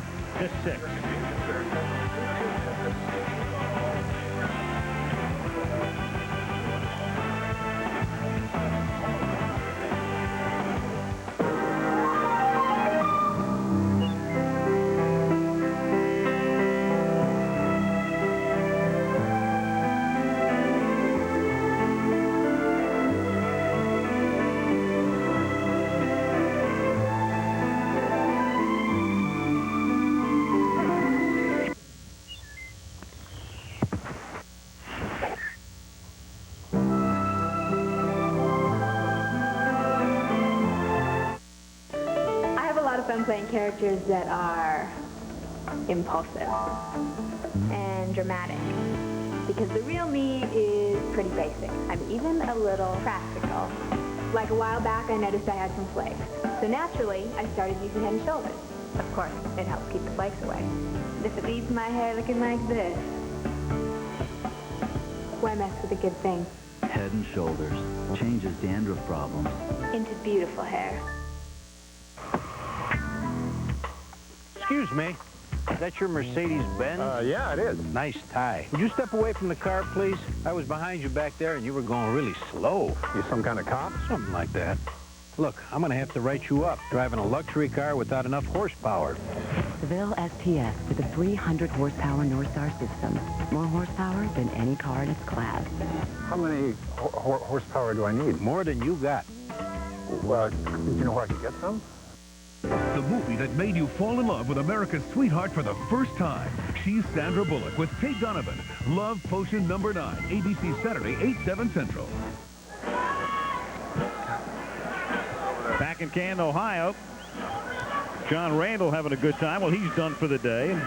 He's a guy who doesn't have to worry about winning a job. One of the best defensive linemen in the National Football League. His team on the short end of a 21-6 margin.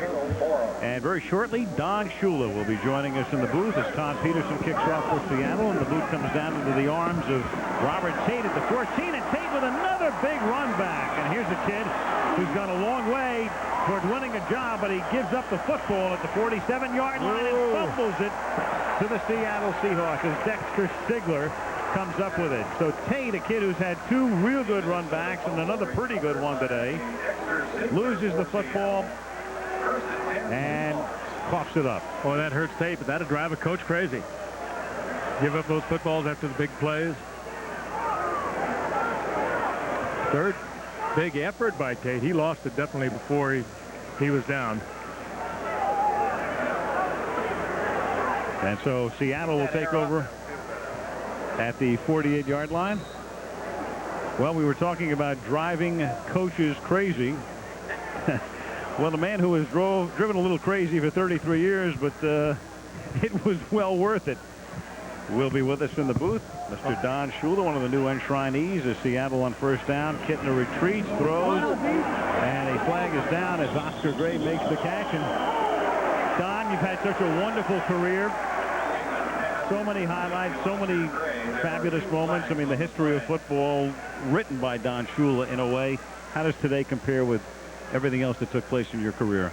Well, there's nothing that can compare with today. I've dreamed about this moment, and you hope that it's out there. But until it happens, and Dan, you know this, and Frank, you know this, but until it happens, there's just no way that you can ever experience or visualize how it's going to be. And it was exciting right from the beginning, and they're well organized. And then when you think about all the other people that are up there that have been accepted into the Hall of Fame, and then the class that you're going in with, you just feel real good about it. A lot of them today, and for you extra special because your presenters, Mike and David, your 2 sons, they did a great job. But you had to really feel an enormous amount of pride about these 2 young men standing up there and presenting their father. That's why I thought it was so important to have both of them. You know, Dave being a head coach, and the only time that a father and son have ever competed against each other was the times that we played, the 2 times coached against each other. And then Mike being the offensive coordinator with the Tampa Bay Bucks, and they know more about me as a parent, as a family man, and then certainly from the profession. They both coached for me, and now they're out coaching for somebody else. Don, I'm assuming that it's all made even more special by the fact that you grew up, you went to college, you played professional football only 50 miles away from here. This is about as close as coming home as a guy can get. That's right, 50 miles away, and it took me 67 years to make that journey. But you appreciate it that much more because I've always known a lot about Canton, and I've had the privilege of presenting 5 other people into the Hall of Fame, 2 on one day. So, you know, all of those things made today that much more meaningful. Any regrets, Don? You look back over a fabulous career. I've played against you in a lot of it, and I think your first job at Baltimore as a head coach, you played the Giants. Right. I won't bring up the score, but I've followed it. We've known each other in many ways, but you look back over it, any regrets? Well, I would have liked to have gone out after a Super Bowl win, and then just rode off into the sunset and then just not worried about it. But as it turned out, I wasn't happy with the way that I went out. Our team didn't play well in a game that was a playoff game. That was my responsibility to prepare them. And so, you know, from that standpoint, I would have liked to have gone out winning a Super Bowl. Well, you know, in a way, you could still do that. I mean, you know the obligatory question. Would you ever coach again? Well, I've said this, that I'm not actively seeking a coaching job. But if there was ever anything that really piqued my interest, then, you know, I'd certainly listen and explore it. But, you know, there were 11 job openings this past year, and I didn't actively pursue any of the job openings. And I'm content with where I am right now. I don't mean it for a blatant pop, but his steak stores or steak restaurants are doing great. They are, and we're very happy with that. We have 6 of them now, and I'm in business with some real good people, and we serve a pretty good meal. Life is good right now? Thank you. That's terrific. Meanwhile, let's take a look at this. Touchdown here. Yeah, we had interference in the end zone, unless we have the 1st and goal situation here for the Seattle Seahawks, which is now a 2nd and goal. Broussard almost got in the time before, and that time I think he made it. He does. So the fumble after the kickoff, and Seattle works its way back into the game. Don, you've done so many things. I mean, your record speaks for itself, but I always felt you had a double legacy, what you've done and what you did for the league. When you look at all the things you were instrumental with in terms of the league as a whole, what are you the most proud of? Well, I think the times that I've spent, the years that I spent on the competition committee with some of the great thinkers in the National Football League, Tex Schramm. I spent so many great years with Tex, and nobody knew what should be done better than Tex. And then being around 3 commissioners, Bert Bell to start with, and then Pete Rozelle, and now Paul Tagliabue. But I think that work on the competition committee to make the game more exciting and to make it as safe as possible without changing the nature of the game. I think I'm most proud of that. A job well done on both. Thank you. Could I say one thing, though? I know there was somebody would have loved to have been here. Of course, we lost him last January, Pete Rozelle. He would have been so proud of you going into the hall, Don, as he was, and also Welland Tamara. And I know that he's probably looking down and saying, good work. Pete was something special, and when I was a young coach, he was very, very kind to me, and I've always appreciated that. Terrific. Thanks for being with us. Great, Don. You had an undefeated season. Today's an undefeated day. Great, Don. Thank you so much. Thank you. Back in a moment, we can.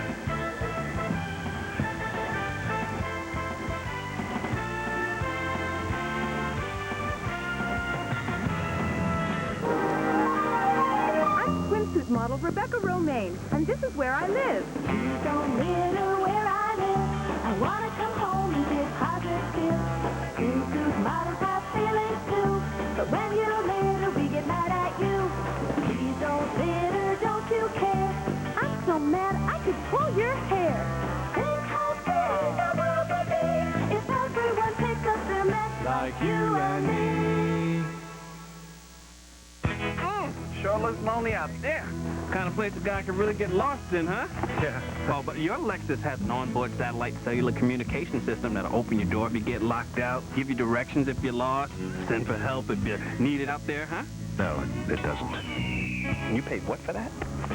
Ville STS now offers OnStar, the interactive communication system there to help you 24 hours a day.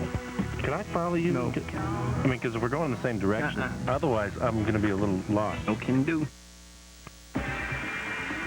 Your heart's pounding, adrenaline's pumping. They light you up, and you go. We asked some of Hollywood's hottest stuntmen to switch antiperspirants and try Degree. What's body heat activate? Probably means when you get warm, that it starts working. As your body heat rises, Degree releases extra protection when you need it most. I heated up, and it cooled me down. I was on fire, and I was dry. I don't want my guys to see me sweat. This stuff kept up, even in the 40-foot high fireball. Dry as a baby. Body heat activated Degree. Your body heat turns it on. And ready, more Tracy, the fastest drivers in the fastest cars on the fastest track. Take the US 500 for fast release Sunday on ABC. Fawcett Stadium in Canton, Ohio. Al Michaels, Frank Gifford, Dan Deerdorf, Lynn Swan. 4 preseason games, by the way, on ABC. 3 Mondays in August, and we'll start on August the 4th. Monday Night Football from Mexico City. A week from Monday, Denver against Miami. Seattle kicking off. Peterson, and this is Tate. And this time Tate thinking about protecting the football because he was the man who fumbled the last run back. Is bottled up at the 20-yard line. Randall Cunningham ready to come back in, and we take a look at today's Prudential football fact. Notre Dame is the only college with 7 representatives enshrined in the Pro Football Hall of Fame, and there they are. Curly Lambeau and John Blood McNally, George Trafton, Wayne Milner, George Connor, Paul Horning, and most recently Alan Page, the great Viking, went in 1988, the most enshrinees from one college in the Hall of Fame. It would figure. Yeah, when would be second? That'll get Steve Herb busy. Well, I think we, in fact, know the answer to that. Arizona State. No. Oh. But we'll save that. We'll save that for Prudential fact 2. Ohio State. Or Southern Cal. No, you're very. Michigan. You got it. No, Ohio State. From the 20-yard line, this is James Stewart taking it up to the 22-yard line. Ask and you shall receive. Illinois and Ohio State tied with 6. And then Syracuse and USC with the 20% of USC's class sitting right here in the booth. Fordham now has 3 with Wellington Mara going in. Vinny Lombardi and Alex Wojciechowski. Yeah, Alex Wojciechowski. Wojciechowski.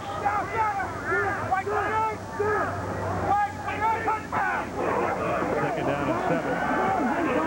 Well, that fooled a lot of people. Up to the 22. Speaking of USC, here's the old Trojan himself, Lynn Swan. Swanee. Well, Al, I talked to Randall Cunningham at halftime, and we were talking about him coming back after the long layoff. I think the second half, it took him a little longer to warm up because they didn't take the field till 6:46 here in the second half. But he told me he was extraordinarily relaxed coming in this ball game, extremely confident about his performance. He said he was only upset with himself one time when he was under center, and that was on the third down play when he decided to run the football. He felt like he didn't get the right read of the secondary, and he shouldn't have run. Other than that, he said, there's nothing rusty about his game. Al? Yeah, he looks real good. Third down and 8 is Cunningham. Flings it, and it's incomplete, but the pass was a good pass right there to Matthew Hatchett. That had couldn't hold up. Excuse me, Al, that had some stuff on it, that right there. I wonder if, because Minnesota has only had the ball basically for 3 plays here in the third quarter, if Dennis Green's going to alter his plan and maybe play Cunningham into the fourth quarter a little bit. To this point, he's gotten hardly any work whatsoever here. Well, and that's a perfectly thrown football. Away from the defender, low and outside. That is just a perfect strike thrown by Randall Cunningham. You know, if that dive throw you off, that ball should have been caught, and it was well thrown.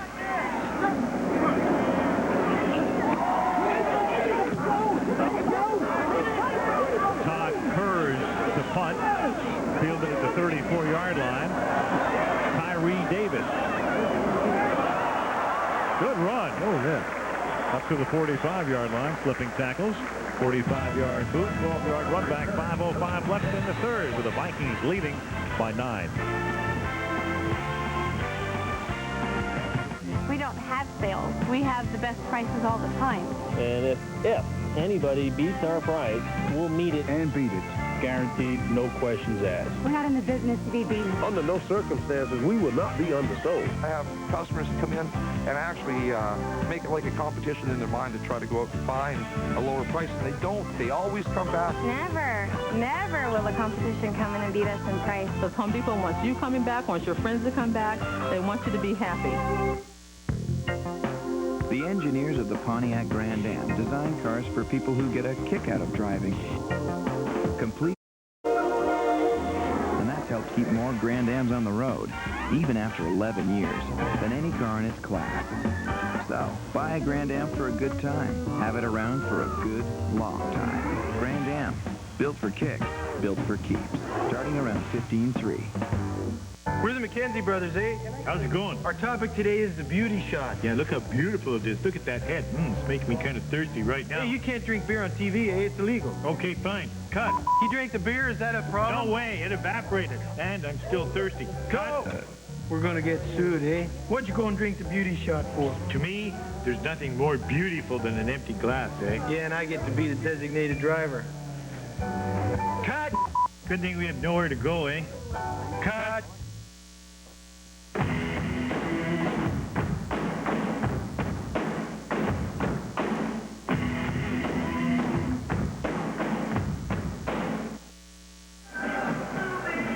Time tonight here on ABC. You've got Love Potion #9 with Sandra Bullock starting the evening, and then Dylan McDermott starring in the new drama The Practice, and that's all tonight. And then Second Noah, America's Funniest Home Videos, and the movie 4 Weddings and a Funeral is the primetime lineup tomorrow night right here on ABC.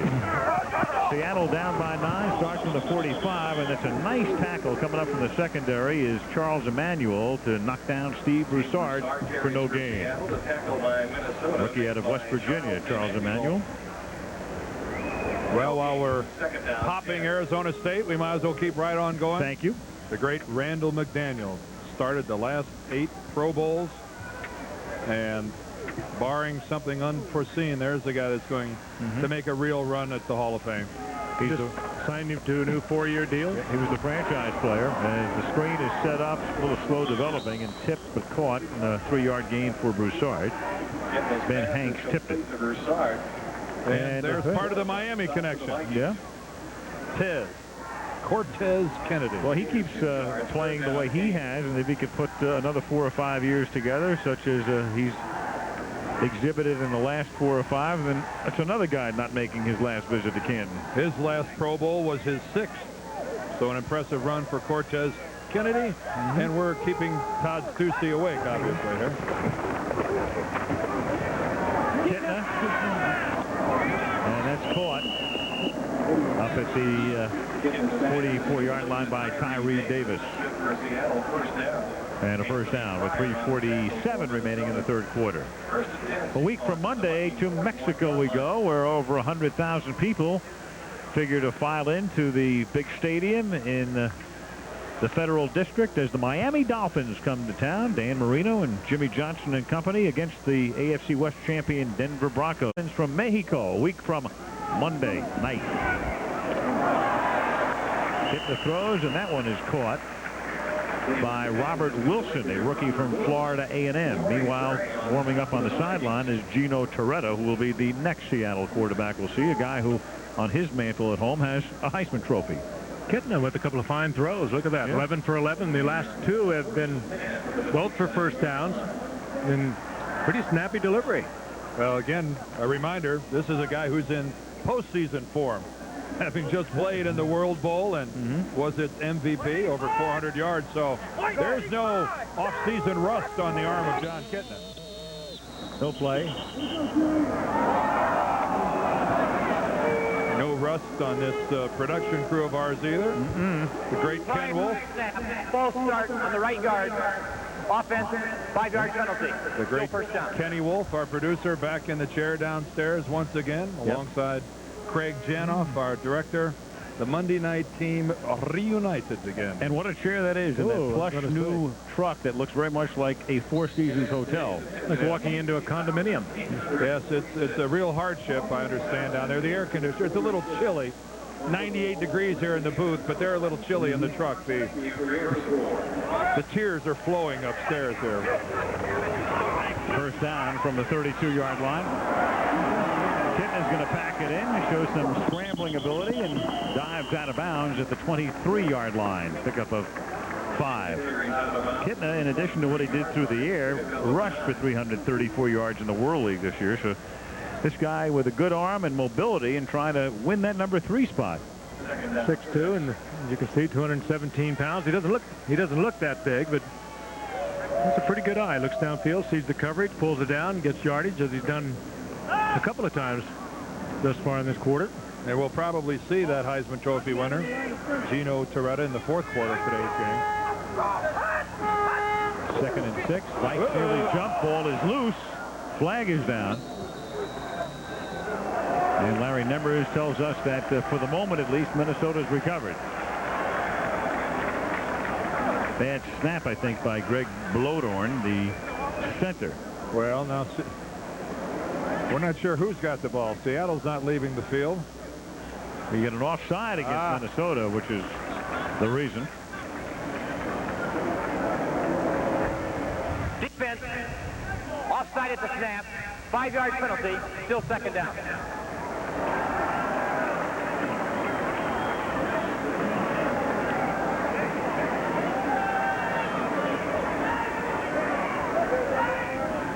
Foge Fazio, clearly the workingest guy on the field right now. I mean, Foge has been lathered up since the first quarter. Offensive coordinators never seem to have to cajole their troops the way defensive coordinators do. And they're usually sitting out there with a fan on them, too. 2nd and 1. Kitna throws, and that's caught. It's enough for a first down. Oscar Gray, a second-year man out of Arkansas, for the first down, with 1.5 minutes to play in the third period. Kitna again keeping it alive with a good throw for the first down. Well, the Seahawks, we talked about it at the top, as we watch the play again. Kitna picking up the 2 necessary yards. Paul Allen buying the team, and that will become official in all likelihood in about a week or so. And then with the referendum having passed, the funny thing about the Seahawks is they got the referendum passed, but it's still going to be about 6 years before they can move into the stadium. 58 offense, 5-yard penalty, still first down. They'll have to play 3 more years in the Kingdome. Then they're going to raise the Kingdome because they will have built the baseball stadium for the Mariners. They'll build a football stadium where the Kingdome was, and the Seahawks will probably play at Husky Stadium, so they're going to have to play 5 more seasons before getting into their new home park. Yeah, it looks like 2 years at Husky Stadium there on the University of Washington campus, and a beautiful stadium right there on Lake Washington, and that has yet to be approved. That's not a foregone conclusion, but I can't imagine them playing anyplace else.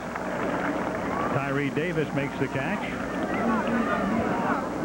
This year, Seattle will be the beneficiary of a very easy schedule because they finished, in effect, tied for last in the AFC West, but last when all of the numbers were crunched, and thus they play only 4 games against teams that made the playoffs last year, and they play 4 games against those teams at the bottom: Jets, Saints, Falcons, and Ravens, none of which won more than 4 games last year. So Seattle with an easy schedule. The coaches and coach speak will tell you, well, every game is tough, but I mean, better to have that schedule than a few others we can think of. Absolutely. They were 7-9 a year ago, and they obviously have strengthened themselves defensively. We've talked extensively about that, but now they lost Freeze with the broken leg in mid-season, and they've really gone out and strengthened this team, certainly defensively. They can make a run out there. That is the end of the third quarter in Canton. Minnesota 21, Seattle 12, and we'll be back after this from our ABC stations.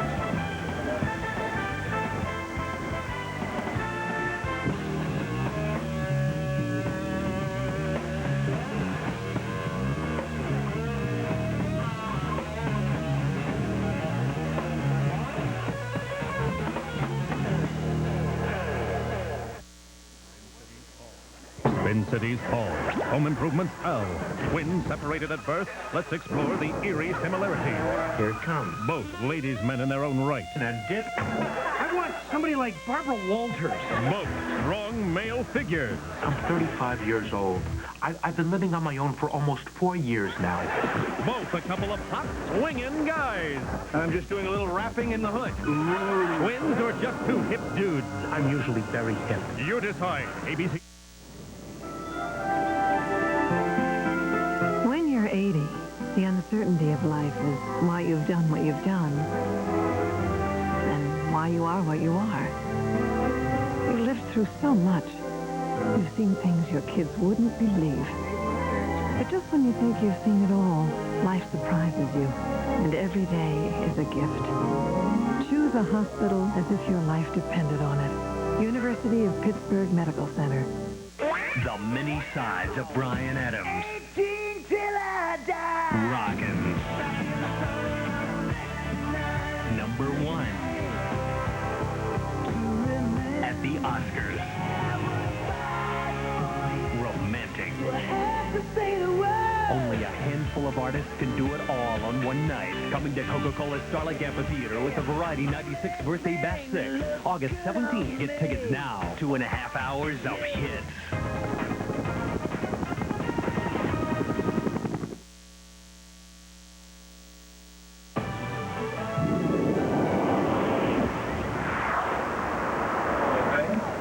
The House Ballard of the Seattle Seahawks, formerly with the Buffalo Bills. He'll look on. His team is trailing as we start the fourth quarter in Canton, Ohio. Minnesota leading 21-12. Best seat in the house. Yeah. There's a lot of kids in them. You go on that parade, Dan. Fascinating to tell the little children, the babies. 3rd down and 5. John Kitna throws, and that's caught. Touchdown, Tyree Davis. Kitna with a good show. So Kitna, who started the day by getting sacked and fumbling and giving up what turned out to be a touchdown off the fumble, has led 2 outstanding drives. Kitna is 14 of 14 for 105 yards. And Randall was, what, 11 of 11? Pretty good aerial show here today. Early in the season. That must please Foge Fazio to no end. The defensive coordinator of the Vikings. He is not pleased. He is dripping, isn't he? Working on those nails. That's worth working up a lather. Extra point by Peterson is good. Randall actually, he wound up 8 for 10. 90 yards and a touchdown. Big day for him, big day for Kitna. And Seattle right back in it, trailing by a deuce. When my grandfather served the Bonsai Pipeline, narrow boards ruled. Eventually, Gramps had a stroke of genius. A wider board for better control. He said, wider is better. Presenting the new wide-track Grand Prix Sports Sedan. Its wheels are set wide to hold the road for more control when you're shooting the curves. It's true. The new wide-track Grand Prix by Pontiac. Wider is better. These days, we could all use more endurance. Say about 24 hours worth. I know I could. And now I've got it. Because now the Odor Fighters, the new high-endurance deodorant, lasts even longer. New high endurance lasts a full 24 hours. No one else is this strong, this long. Plus, it's got this new Pure Sport scent. So now you can smell better, longer. Guaranteed. Or call 1-800-PROVE-IT and Old Spice will buy you a stick of yours. Hey, no matter what you're into, now you've got all the endurance you need. A full 24 hours. Guaranteed. Welcome to Green Bay, Wisconsin. How many Packer fans we have out here? I'm Anthony Schoenleber, and I give tours here at Lambeau Field. Here it is, folks. Lambeau Field, also known as the frozen tundra. There's no word to explain what it's like to walk on the grass or to feel the grass there. You know you're in Packer country right there. You have Brett Favre, who scores touchdowns, and Reggie White, who sacks the quarterback. This is it. This is the frozen tundra. This is where it all happens.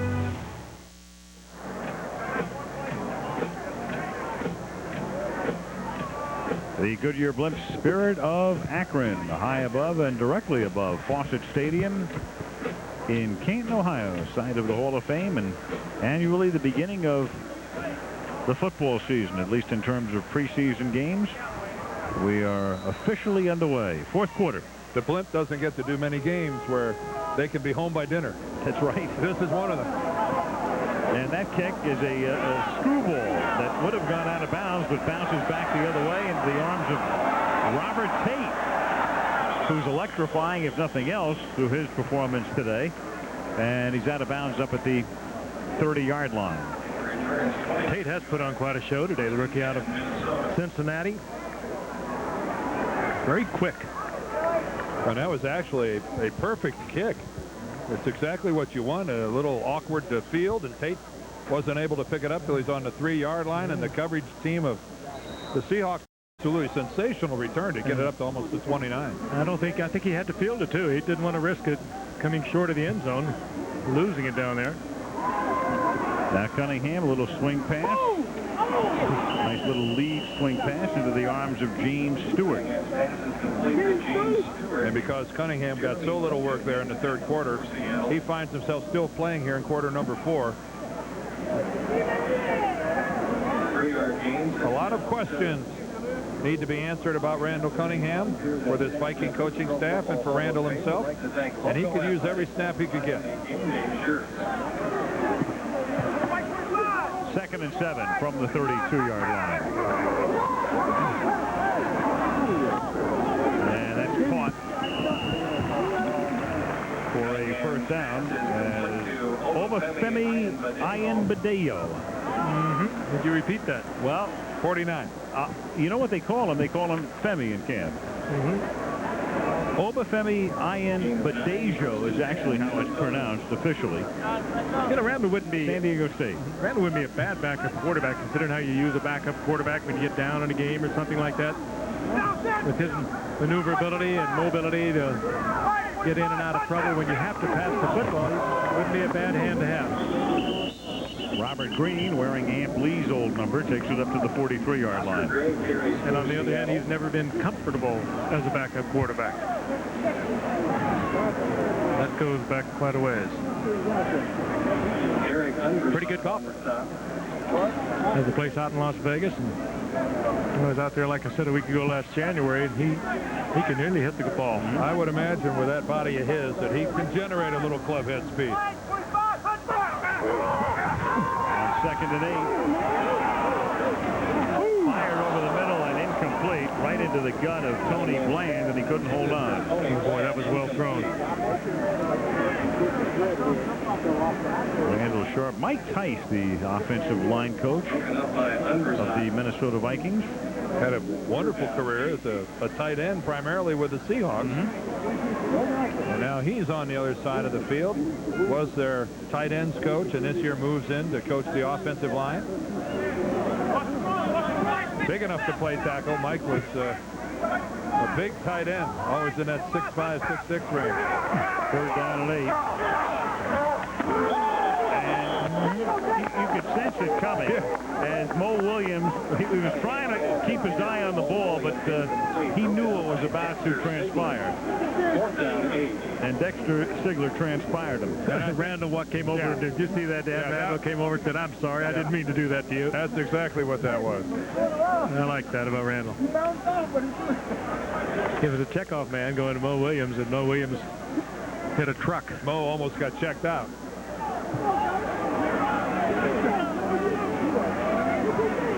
It's Todd Kurz to punt. Tyree Davis back to receive. And Davis, who made the touchdown reception on the Seahawks last drive, with a nice run back here as he takes it back out to the 39-yard line. So Seattle in pretty good shape as they begin this next drive. Ben Hanks makes the stop. They're only down by 2 with a lot of time left. 12:52. And in comes Gino Toretta.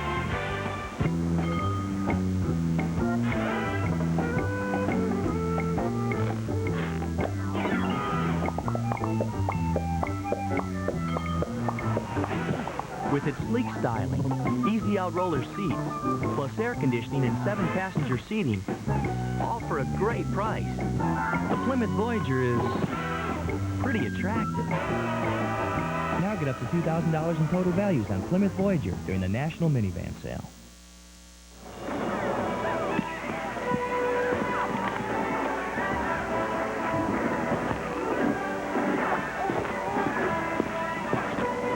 If you want the theater experience, without that theater experience, get a home theater system at Circuit City and enjoy it in the privacy of your own home. Circuit City, you can't get a lower price. We guarantee it. I've been vending Coors Light for a long time. It's who I am. At home, it's, "Hey, beer man, pass the peas." When the mail comes, it says, "Hey, beer man, you may have won $10 million. Being the beer man's a wonderful thing. People know Frost Brewed Refreshment. They're always happy to see me, and I'm recognized wherever I go. Hey, beer man. Hey, bobbin' head doll man. Coors Light! Coors Light! Sunday, Hugh Grant and Andy McDowell invite you to attend Take Thee to Be My Awful Wedded Wife. 4 Weddings and a Funeral at a special time, 8:30, 7:30 Central. Through the years, Heisman Trophy winning quarterbacks have not fared particularly well, and Gino Toretta goes into that category as a guy who has been on the bench in the NFL since winning the award in '92, and here he is trying to win a job as the number 3 quarterback with Seattle. His first action of the day, his team trails by 2. The ball is at the 39-yard line, and Toretta will go right to the air on first down and fire, and so far so good as the catch is made at the 49-yard line by Robert. Despite the bloodied elbow, a very, very impressive performance. A perfect 14 of 14, 105 yards, and a touchdown. And a couple of very timely scrambles. Hit me with a good performance. He has to be happy with it.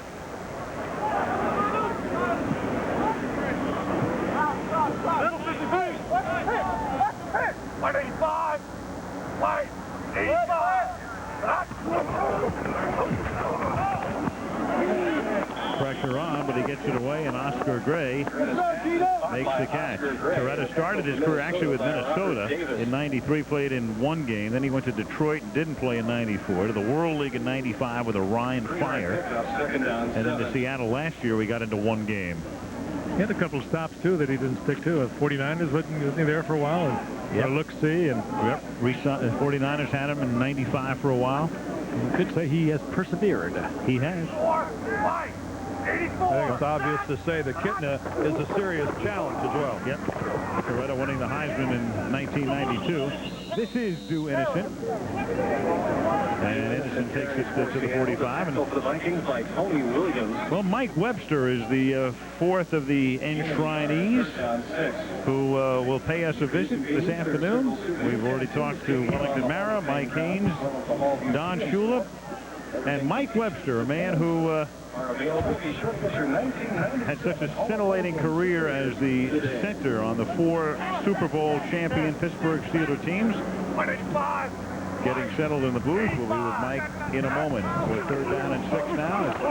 Coretta throws, and that's incomplete, setting up a 4th down and 6. Mike Webster, congratulations to you, sir. The newest Hall of Famer. I guess it has to be a really special thrill to go into the Hall of Fame near Pittsburgh and have so many of the Steeler faithful in attendance today cheering you on. Well, you know, it's a blessing that it's that way, and they're just tremendous fans, but Canton themselves are people, and actually fans from everywhere. I mean, there was a lot of fans from other franchises here, and it's a historic town, the type of people in the background and the ethnic groups and all the other stuff and what they do here, and it's very compatible with the game of football, and this is a very talent-rich and tradition-oriented area, and high school football and youth football. Mike will be with you in a second here as we have a change of possession. We're going to go to a commercial and back in a moment. More with Mike Webster from the Hall of Fame game in Canton, Ohio. 21-19. You got 2 different sounds coming in here?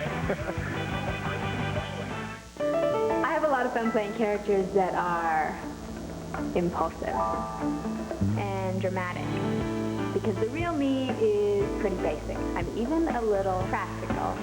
Like a while back, I noticed I had some flakes. So naturally, I started using Head & Shoulders. Of course, it helps keep the flakes away. And if it leaves my hair looking like this, why mess with a good thing? Head & Shoulders changes dandruff problems Into beautiful hair.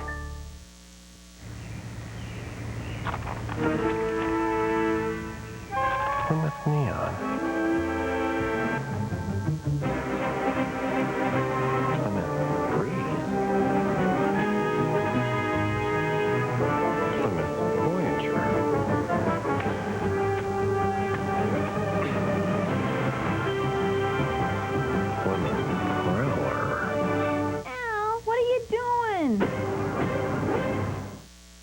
You know, AT&T wants to make things simple. Yeah, but what about all these other long-distance offers? Well, one says save 30%, another save 39%, but compared to what? I understand. I'm confused. Well, AT&T can make it simple. Hey, I called AT&T at that 1-800-COMPARE. And I found out that I wouldn't save big over what AT&T's got. There you go. It's that simple? Pure and simple. What do you mean by pure? Nothing. You lost me on the pure. Forget pure. So why'd you say pure? Forget about pure.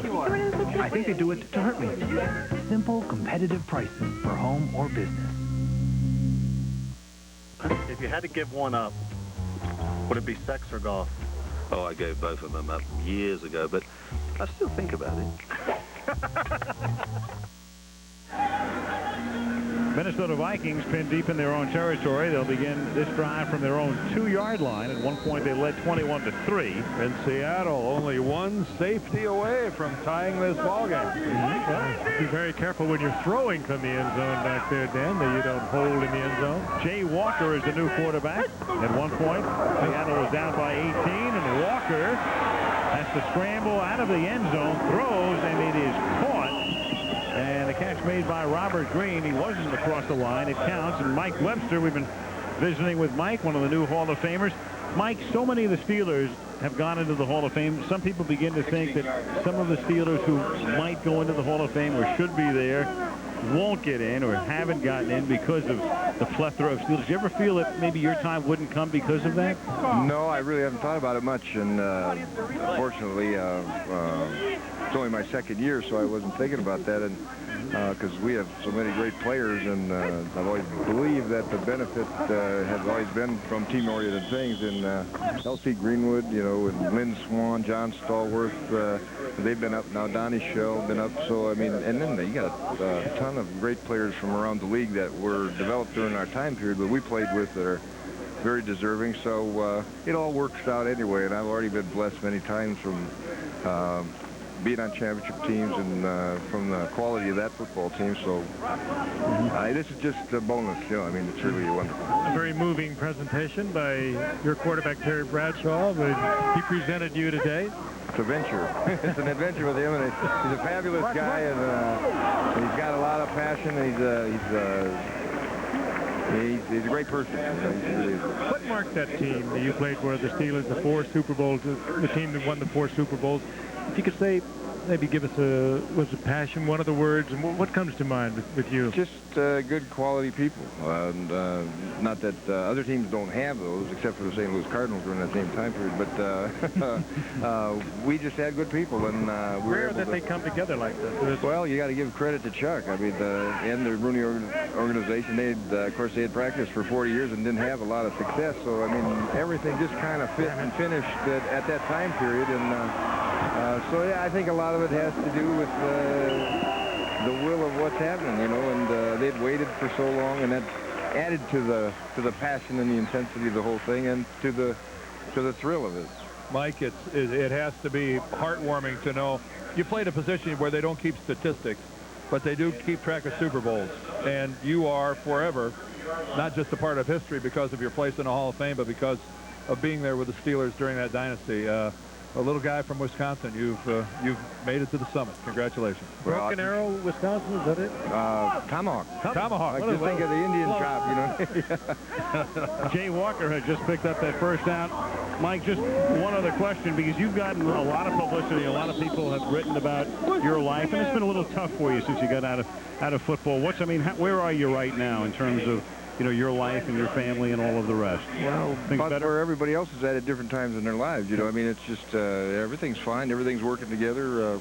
Everybody has ups and downs, but this is just a situation where you're back up. But a lot of times, too, you'd have to know, you got to understand that this is just part and parcel to a whole thing, and everything you read and hear and whatnot, and the timing of this thing and whatnot, you got to understand why is that too, you know. So, but the main thing is I'm here, and I go forward every day, and what you see is what you get, and whatever happens, happens. So let's have a run at it and go for it. You just understand you have a lot of friends, Michael. Yeah. You have a lot of friends. Very fortunate, very blessed. Congratulations. Savor the moment. Great. Appreciate it. Mike Thank Lefster. you for having me. Okay. Thank you very Wonderful much. day for you, Mike. Thank you. Congratulations. Great Mike to share it Lefster with you.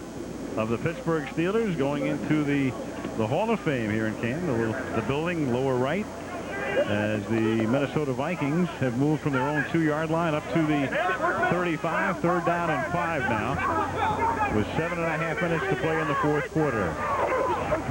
Jay Walker, 3rd year out of Howard University. That's tipped, and then a great catch is made. Mo Williams took it off his shoulder pad, and he's off to the races. Touchdown. Oh, and he gets a big block downfield. Boy, what a sensational team play. Yo Murphy picks up the block downfield, and that just sent him on his way. That's about 3 or 4 different things happened in that play that are worth looking at again. The catch, the block, the run.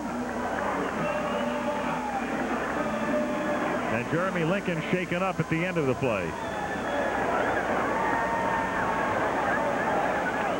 A lot of time for Walker. There's the juggling catch. Here comes the block right there, right on the right side of our screen. Lincoln, the player who was tagged on the block. And Mo Williams to handle that ball, though, in that traffic, to concentrate. Well, look at this. Now, he knows he's going to get hammered, but he focuses on the ball, loses it, and he very well could have taken his eyes off the football there. But he didn't. He concentrated, got it into his hands. Superb effort. So Minnesota started off back at their 2-yard line, goes 98 Bills and collects. After an earlier 93-yard drive, and Dennis Green talking about he needs the offense to become more consistent, and he has to be pretty pleased when you're able to run off a couple of drives of that late. And Lincoln helped off the field. He's okay. 27-19 going on 28. There's a look at the happy Yo Murphy. Llewellyn is his given name.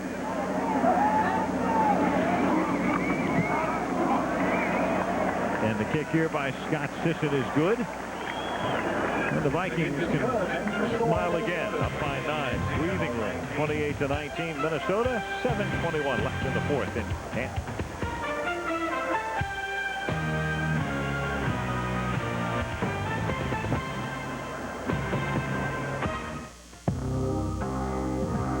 has the most powerful gas and diesel engines of any full-size pickup, the most available payload and towing, the roomiest cab of all, and for the third straight year, it's won Strategic Vision's Total Quality Award.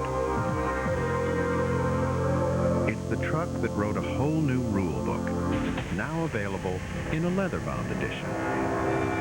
Dodge Ram. The rules have changed.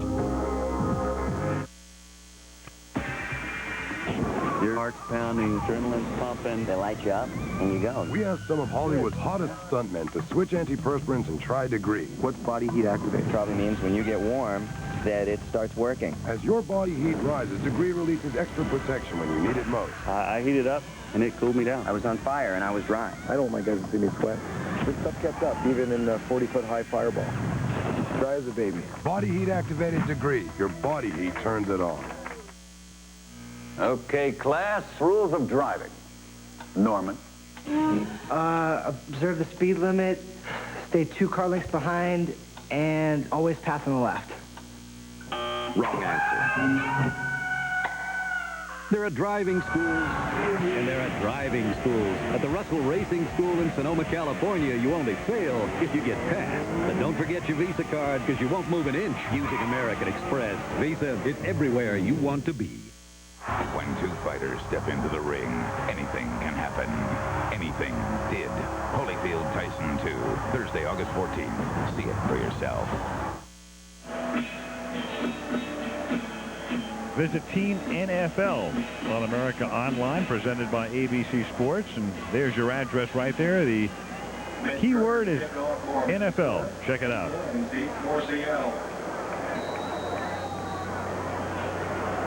And we'll check out the remaining minutes of the fourth quarter now with 7:21 left in the fourth. Vikes up by 9. And that kick into the end zone, and Eddie Goins will down it there. Vikings today with some good drives earlier. Chris Carter in the game, and nothing new there. And Jake Reed, of course, his counterpart on the other side, scoring a touchdown, second quarter. A grab there by one of the young Vikings, Matthew Hatchett. And then there was the Mo Williams play happening just minutes ago. In for 65 and the score. A veritable offensive explosion by the Vikes. And something that Dennis Green hopes he'll take into the regular season. As the Vikings, of course, have a tough road. Seattle takes a timeout. That road is a lot tougher than most teams because they have to play in the division of the Super Bowl champions. So they have it tough, and so does Dennis Erickson, because when you look at that AFC West, you've got the Denver Broncos with 13 wins last year. Oakland figures to be stronger with Jeff George. San Diego a question mark, of course, with Kevin Gilbride coming in. The Chargers trying to make their way back. You're going to play in that division too, Al. You've got to play good defense, good pass defense as well as run defense. They're trying to bolster the run defense, but they brought in Willie Williams at the corner. You're talking Jeff George. You're talking John Elway. You're talking about big-time offenses, and they really have tried to toughen up that secondary, too. The bottom line remains, so everyone in the AFC has an easier shot at the Super Bowl than anybody from the NFC. Right. And the other team in the AFC West, Kansas City, with Elvis Gerbach, the new quarterback. That pass is incomplete, intended for Tyree Davis. If you're a team like the Minnesota Vikings and you're looking at trying to get to the big dance, you mentioned they're in the same division with Green Bay, but they're still in the same conference with the 49ers, with what I would imagine to be a much improved and much more focused Dallas Cowboy football team this year. There is a wealth of talent in the NFC. Of course, Carolina, which some people think is on top to stay for quite a while. Not going to be an easy. It's going to be a tough, hard-nosed football team that comes out of the NFC and makes it to the Super Bowl. Catch made by Jamal Clark. When you look back a year ago and you think maybe one of the preseason favorites has got to be Denver, they have helped themselves. Every team that blocked it up so quickly, you know how that is, Dan. When you go into the playoffs, you're sitting back on your heels and getting ready for the playoffs, and you lose your focus. And that was a team that maybe could have gone all the way had they kept a little focus. Well, they're losing at home to Jacksonville. Still ranks top 1 or 2 most surprising things that happened all last season as far as I'm concerned. 3rd and 7. And again, it's Jamal Clark, rookie from UCLA, with a catch in the first down. Jamal Clark. You wonder if Mike Shanahan and John Elway have gone through a single day yet without having that hit them like a bat upside the head. And probably rethinking the way they close out the season. Instead of going with the top personnel, giving everybody rest. It's a game where you really got to think about it before you lay people down and rest. You lose the edge. 1st and 10 at the 33-yard line. And Toretta throws. You know, but it's so hard for them to second-guess themselves under those circumstances. I mean, in a way, they're a victim of their own success. They clinched so early. They played the entire month of December, meaningless games, did the Broncos. Then they had the week off. Then you figure, okay, Jacksonville comes to our place. And you had a Mile High, one of the most difficult road wins in the NFL. Always has been. And that was not a fluke win either. No, they were thumped. 2nd and 10 from the 32-yard line. I think Mike Shanahan would tell you, and it's tough to argue with his logic, though, that the criticism for having Shannon Sharpe or John Elway injured in a meaningless football game is much more severe than the team not playing up to the way you thought they should play. The professional football players, they should be able to have a little time off and come back and play as well as they had been playing. Yep. Tough to take Mike Shanahan to task over that. That was due innocent on the last carry. 3rd down and 10.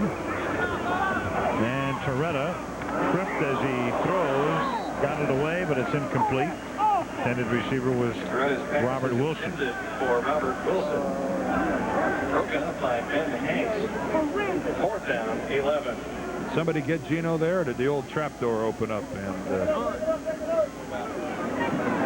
somebody, one of those gremlins, reach up and get him? Gino is suffering. But a lot of quarterbacks suffer in preseason, working with a makeshift offensive line. Some of the wide receivers that probably are not going to be here during the season.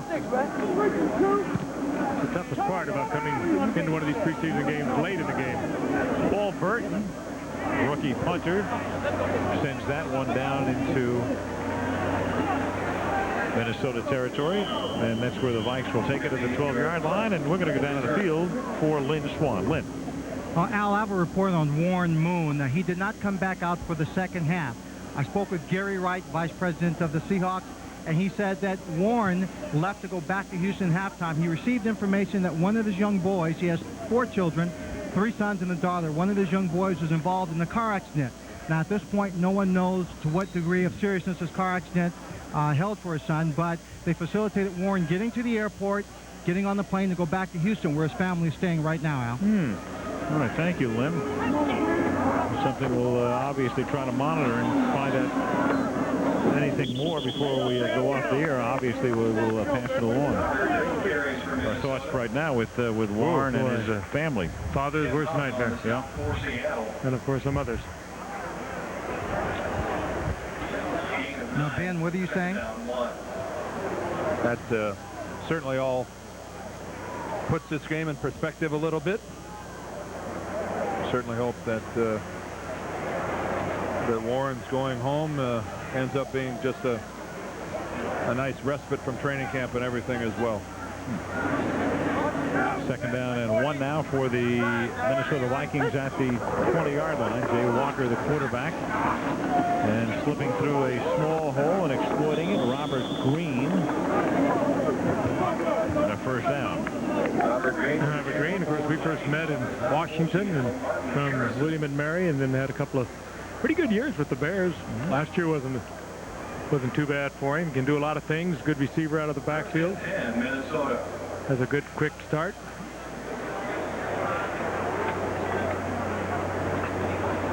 Came over as a free agent to Minnesota from Chicago. Remember, we first heard of Robert Green from William and Mary. He was there with one of the sons of Joe Gibbs. Yep. First came to that Hall of Fame coach's attention while he was very young there at William and Mary. Joe was watching his son play, wasn't he? Oh, yeah. One of the fun stories in the NFL. Joe's two sons, J.D. and Coy, they were here last year to be thrilled along with everyone else when Joe and those 3 Super Bowl wins were enshrined here in Canton. Down. Back 40. Back 40. Walker. And has that one almost picked off. 3 down. Eric Unverzat. Walker's pass incomplete, broken up by Eric Unverzat. 3:25 remaining in the fourth quarter. The running game, something they would really like to improve here in Minnesota. Look how long it's been since they've had a running back in the Pro Bowl. 20 years, the longest that any team in this league has gone. The great Chuck Foreman from where else? The University of Miami. Sure. 3rd down and 8, and Walker fires incomplete. Double coverage on Rod Alexander, 4th down. Well, it's been a big day here in Canton, Ohio, and you can see just about everything that took place a little bit later. In fact, at 7:30 Eastern and 4:30 Pacific on ESPN. The only hint I'll give you is was not an ordinary induction Saturday here at Canton. I'll tell you, it wasn't. We've been to a lot of them. It was different. Watch and find out for yourself. 4th down and 8. Mitch Berger gets a good bounce. Fielded at the 21-yard line by Eddie Goins, and he's tackled right there with a little bit more than 3 minutes remaining in the fourth quarter. Pete Bursich down there to stop him. It's not often we do a game where there are 3 sets of hash marks. Yeah, down there on the football field. This field here in Canton used by high schools, by a couple local colleges, and by the NFL. So, did you play here, Dan? Everybody, yes. You must have played here. It wasn't my regular high school field, but I played here a couple times when we play one of the city schools. And now my high school, beginning this year with this new installation of the artificial surface, will start to play their home games here at Fawcett Stadium. So I guess it's my home field now. Screen. Due innocent. Processes his way up to the 29-yard line. He served notice on yes, he did. Do you still have the legendary crowds, Dan, in high school football around here? The jury's still out on that. Yes, they do. They have wonderful crowds here. Kent McKinley plays their high school football at this field, and not uncommon at all. Crowds 20,000 plus here. It's high school football rules in Canton, Ohio. 3rd down and 3 as we have 2.5 minutes remaining in the fourth quarter.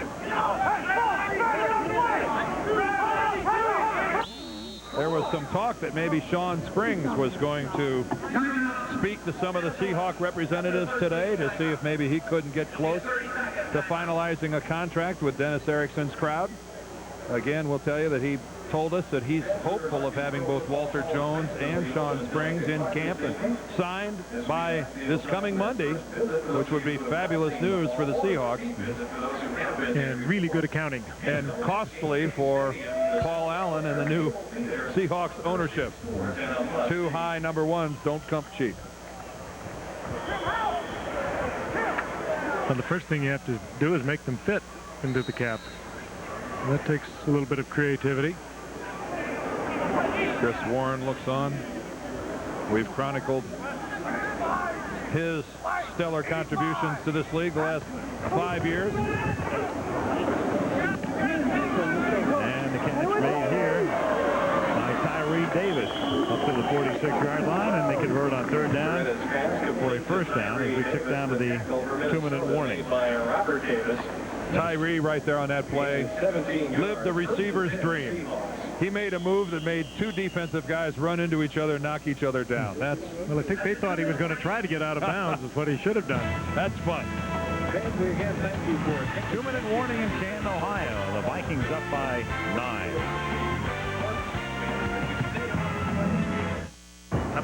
power of the beer vendor. That one man with one beer born in the Rockies can refresh thousands.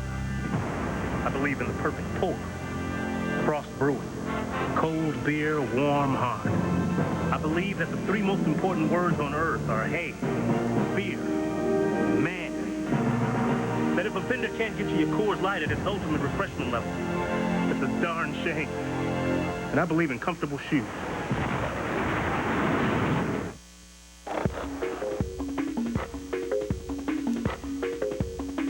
A few years ago, Dodge took a gamble on a new pickup that changed all the rules.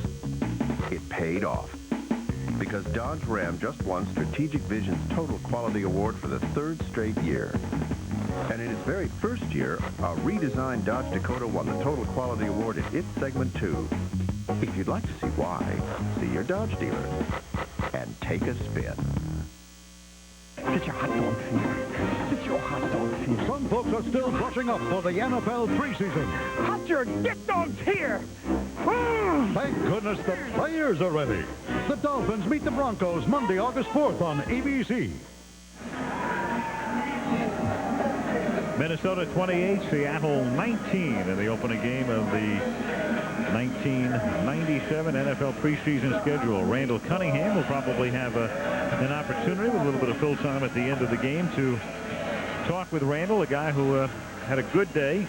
And it's funny how we talk about fitting people under the salary cap, and that's what you have to do. They have Brad Johnson signed for almost $4 million a year, and Randall signs for a $225,000 signing bonus and a $200,000 base salary. So he is making a little more than a tenth of what Brad Johnson is making this year. Gino Torretta on first down throws, and a nice catch made inside the 35-yard line by Robert Wilson. Toretta's pass is caught by Robert Wilson. Disturbing the timeout. 21-yard pickup. They have 2 remaining. When you're a free agent, undrafted, and you want to get noticed by the coaching staff, that's how you go about it. A high ball over the middle where you know you're going to get hit. 2-yard gain there. Robert Wilson again makes the catch.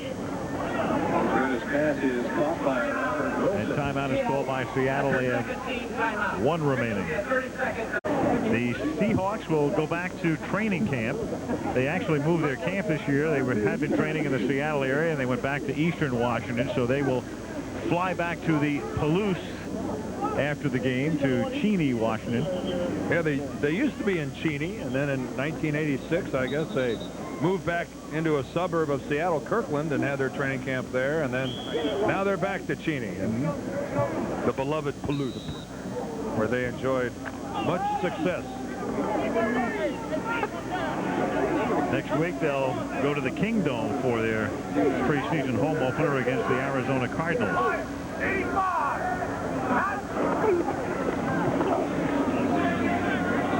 Torretta, good protection that throws behind the receiver, Jamal Clark, 3rd down.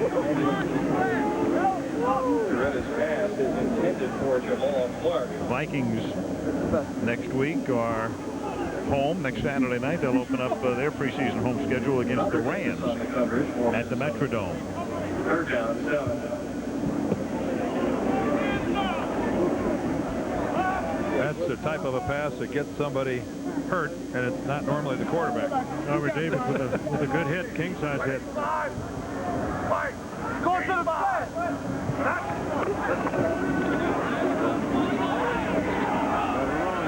This is Torretta taking off and really getting popped at the 22-yard line. Should have the first down. You can hear somebody saying you can't leave with your head. Torian Gray was the man who got his head in there. That's the hit you were talking about, Dan? Well, Gino kind of misjudged his slide a little bit. The quarterback gets that free hook slide, but you have to go into it a little bit earlier than Torretta did there. Boy, it's what every defensive player dreams of, catching the quarterback out of the pocket on the run. Something satisfying about hitting somebody that you know isn't very adept at hitting you back. And really, he just sailed over the top. Gino did a better job of getting under that than we originally gave him credit for. And that's why he did it right there. He knew where he had to go to get the first. He took the risk and paid off. I appreciate that.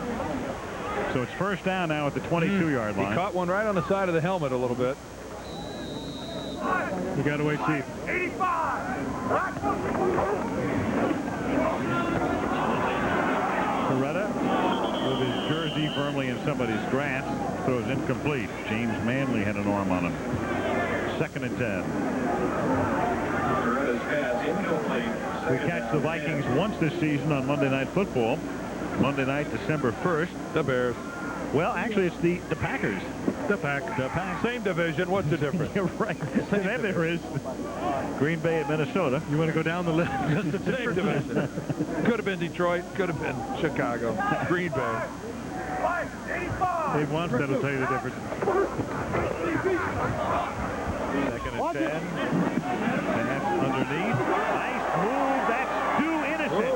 Too innocent. Acquitting himself quite admirably. That is complete to do innocent.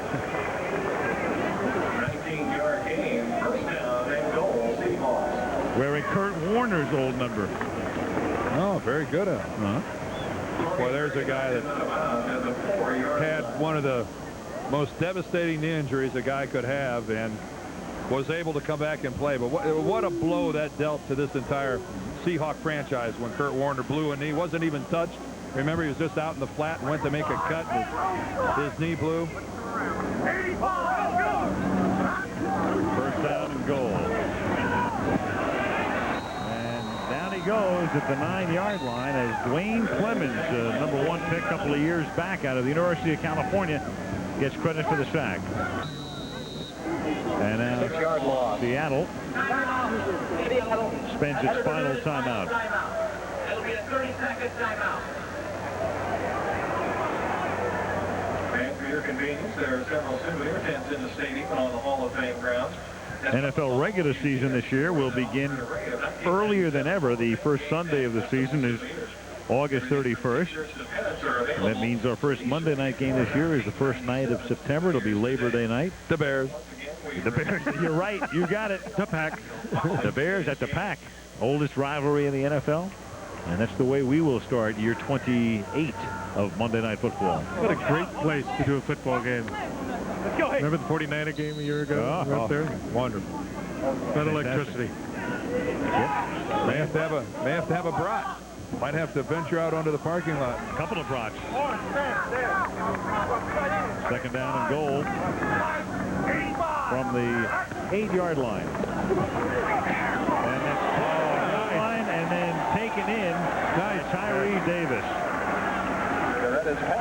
Boy, that's a ball a little bit low and behind him in traffic. That's just a super catch. Yeah, just about where he had to put it, though, Dan. Pretty good throw by Coretta. Oh, yeah, but that's just on the hip. Nice reception. Good coverage, good tight coverage, and he got it in there.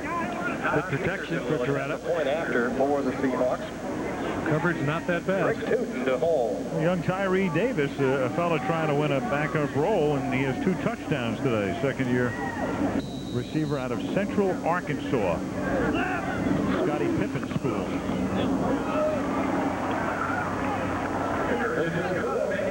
And the extra point is good to make the score 28-26. And now the Seattle Seahawks will attempt to recover an onside kick and see if they can get it down into field goal range. If they can't, that'll write a finish to this one. They don't have a timeout remaining with 40 seconds left.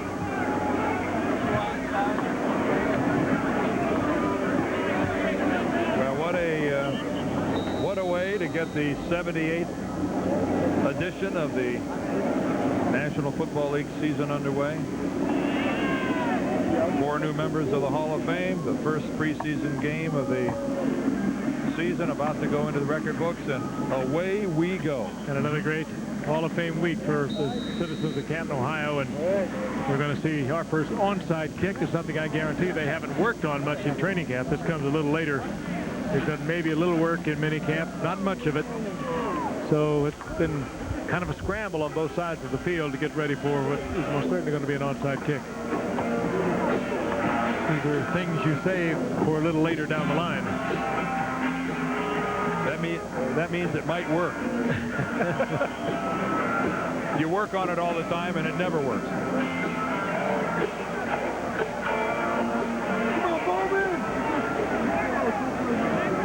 Got about 40 seconds. Todd Peterson will attempt to put the spin and the pop on it. There it is. It's a nice kangaroo. Beautiful. But a Viking is there to recover it, and with good hands, Tony Bland, a wide receiver by trade, is able to make the catch and in effect cement the Minnesota victory. So the Vikings can now run the clock out and head back to their training camp in Mankato, Minnesota. They will play every one of their preseason games on artificial turf this year. Dennis Green, one of the coaches who is very happy about playing 5 preseason games. Some like it, some don't. Most teams play 4, but Green enjoys the extra game. Gives him an opportunity to look at people a little bit longer.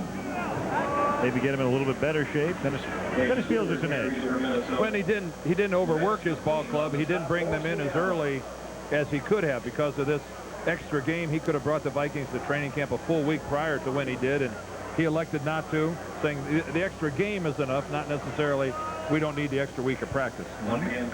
So there he is, Dennis Green, a guy on the hot seat a couple of times in the last few years, but now the third most tenured coach in the NFL and #1 in the NFC in his 6th year, and Dennis Erickson taking his team back west after a pretty well played Hall of Fame game. Sometimes this game can be extremely sloppy with a ton of penalties and turnovers and all of the rest, but all things considered, pretty good quality football for the last weekend in July. I think more and more the mini camps and the off-season work is really beginning to show in preseason play.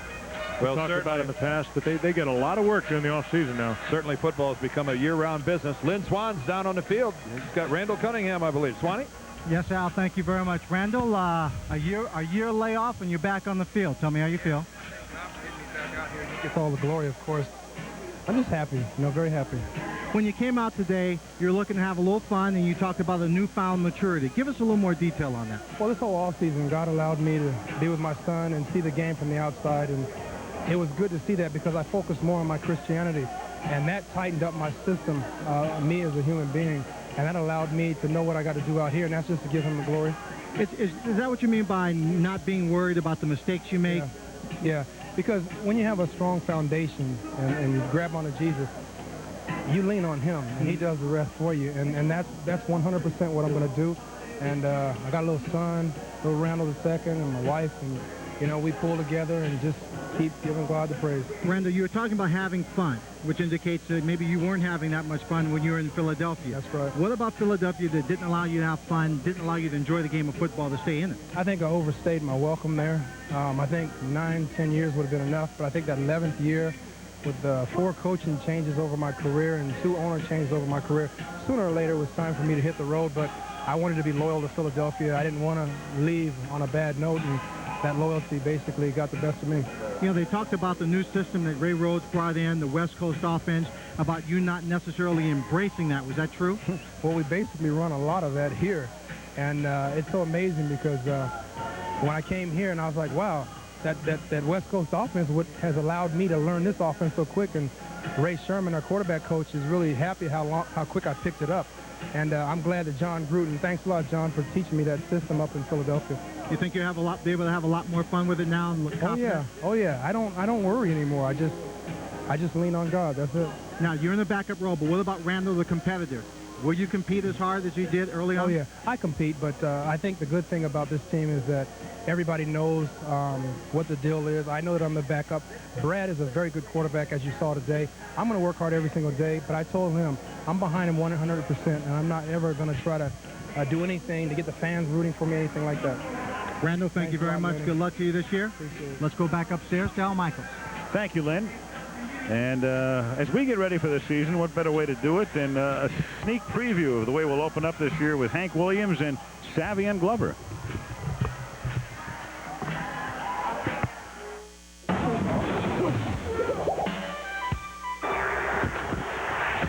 They're taking some of the rhythm out of it. Can't get no rhythm going. Bro, we can't be doing this. They need emergency help. Please help these folks. They're coming. Help is on the way. Help is on the way.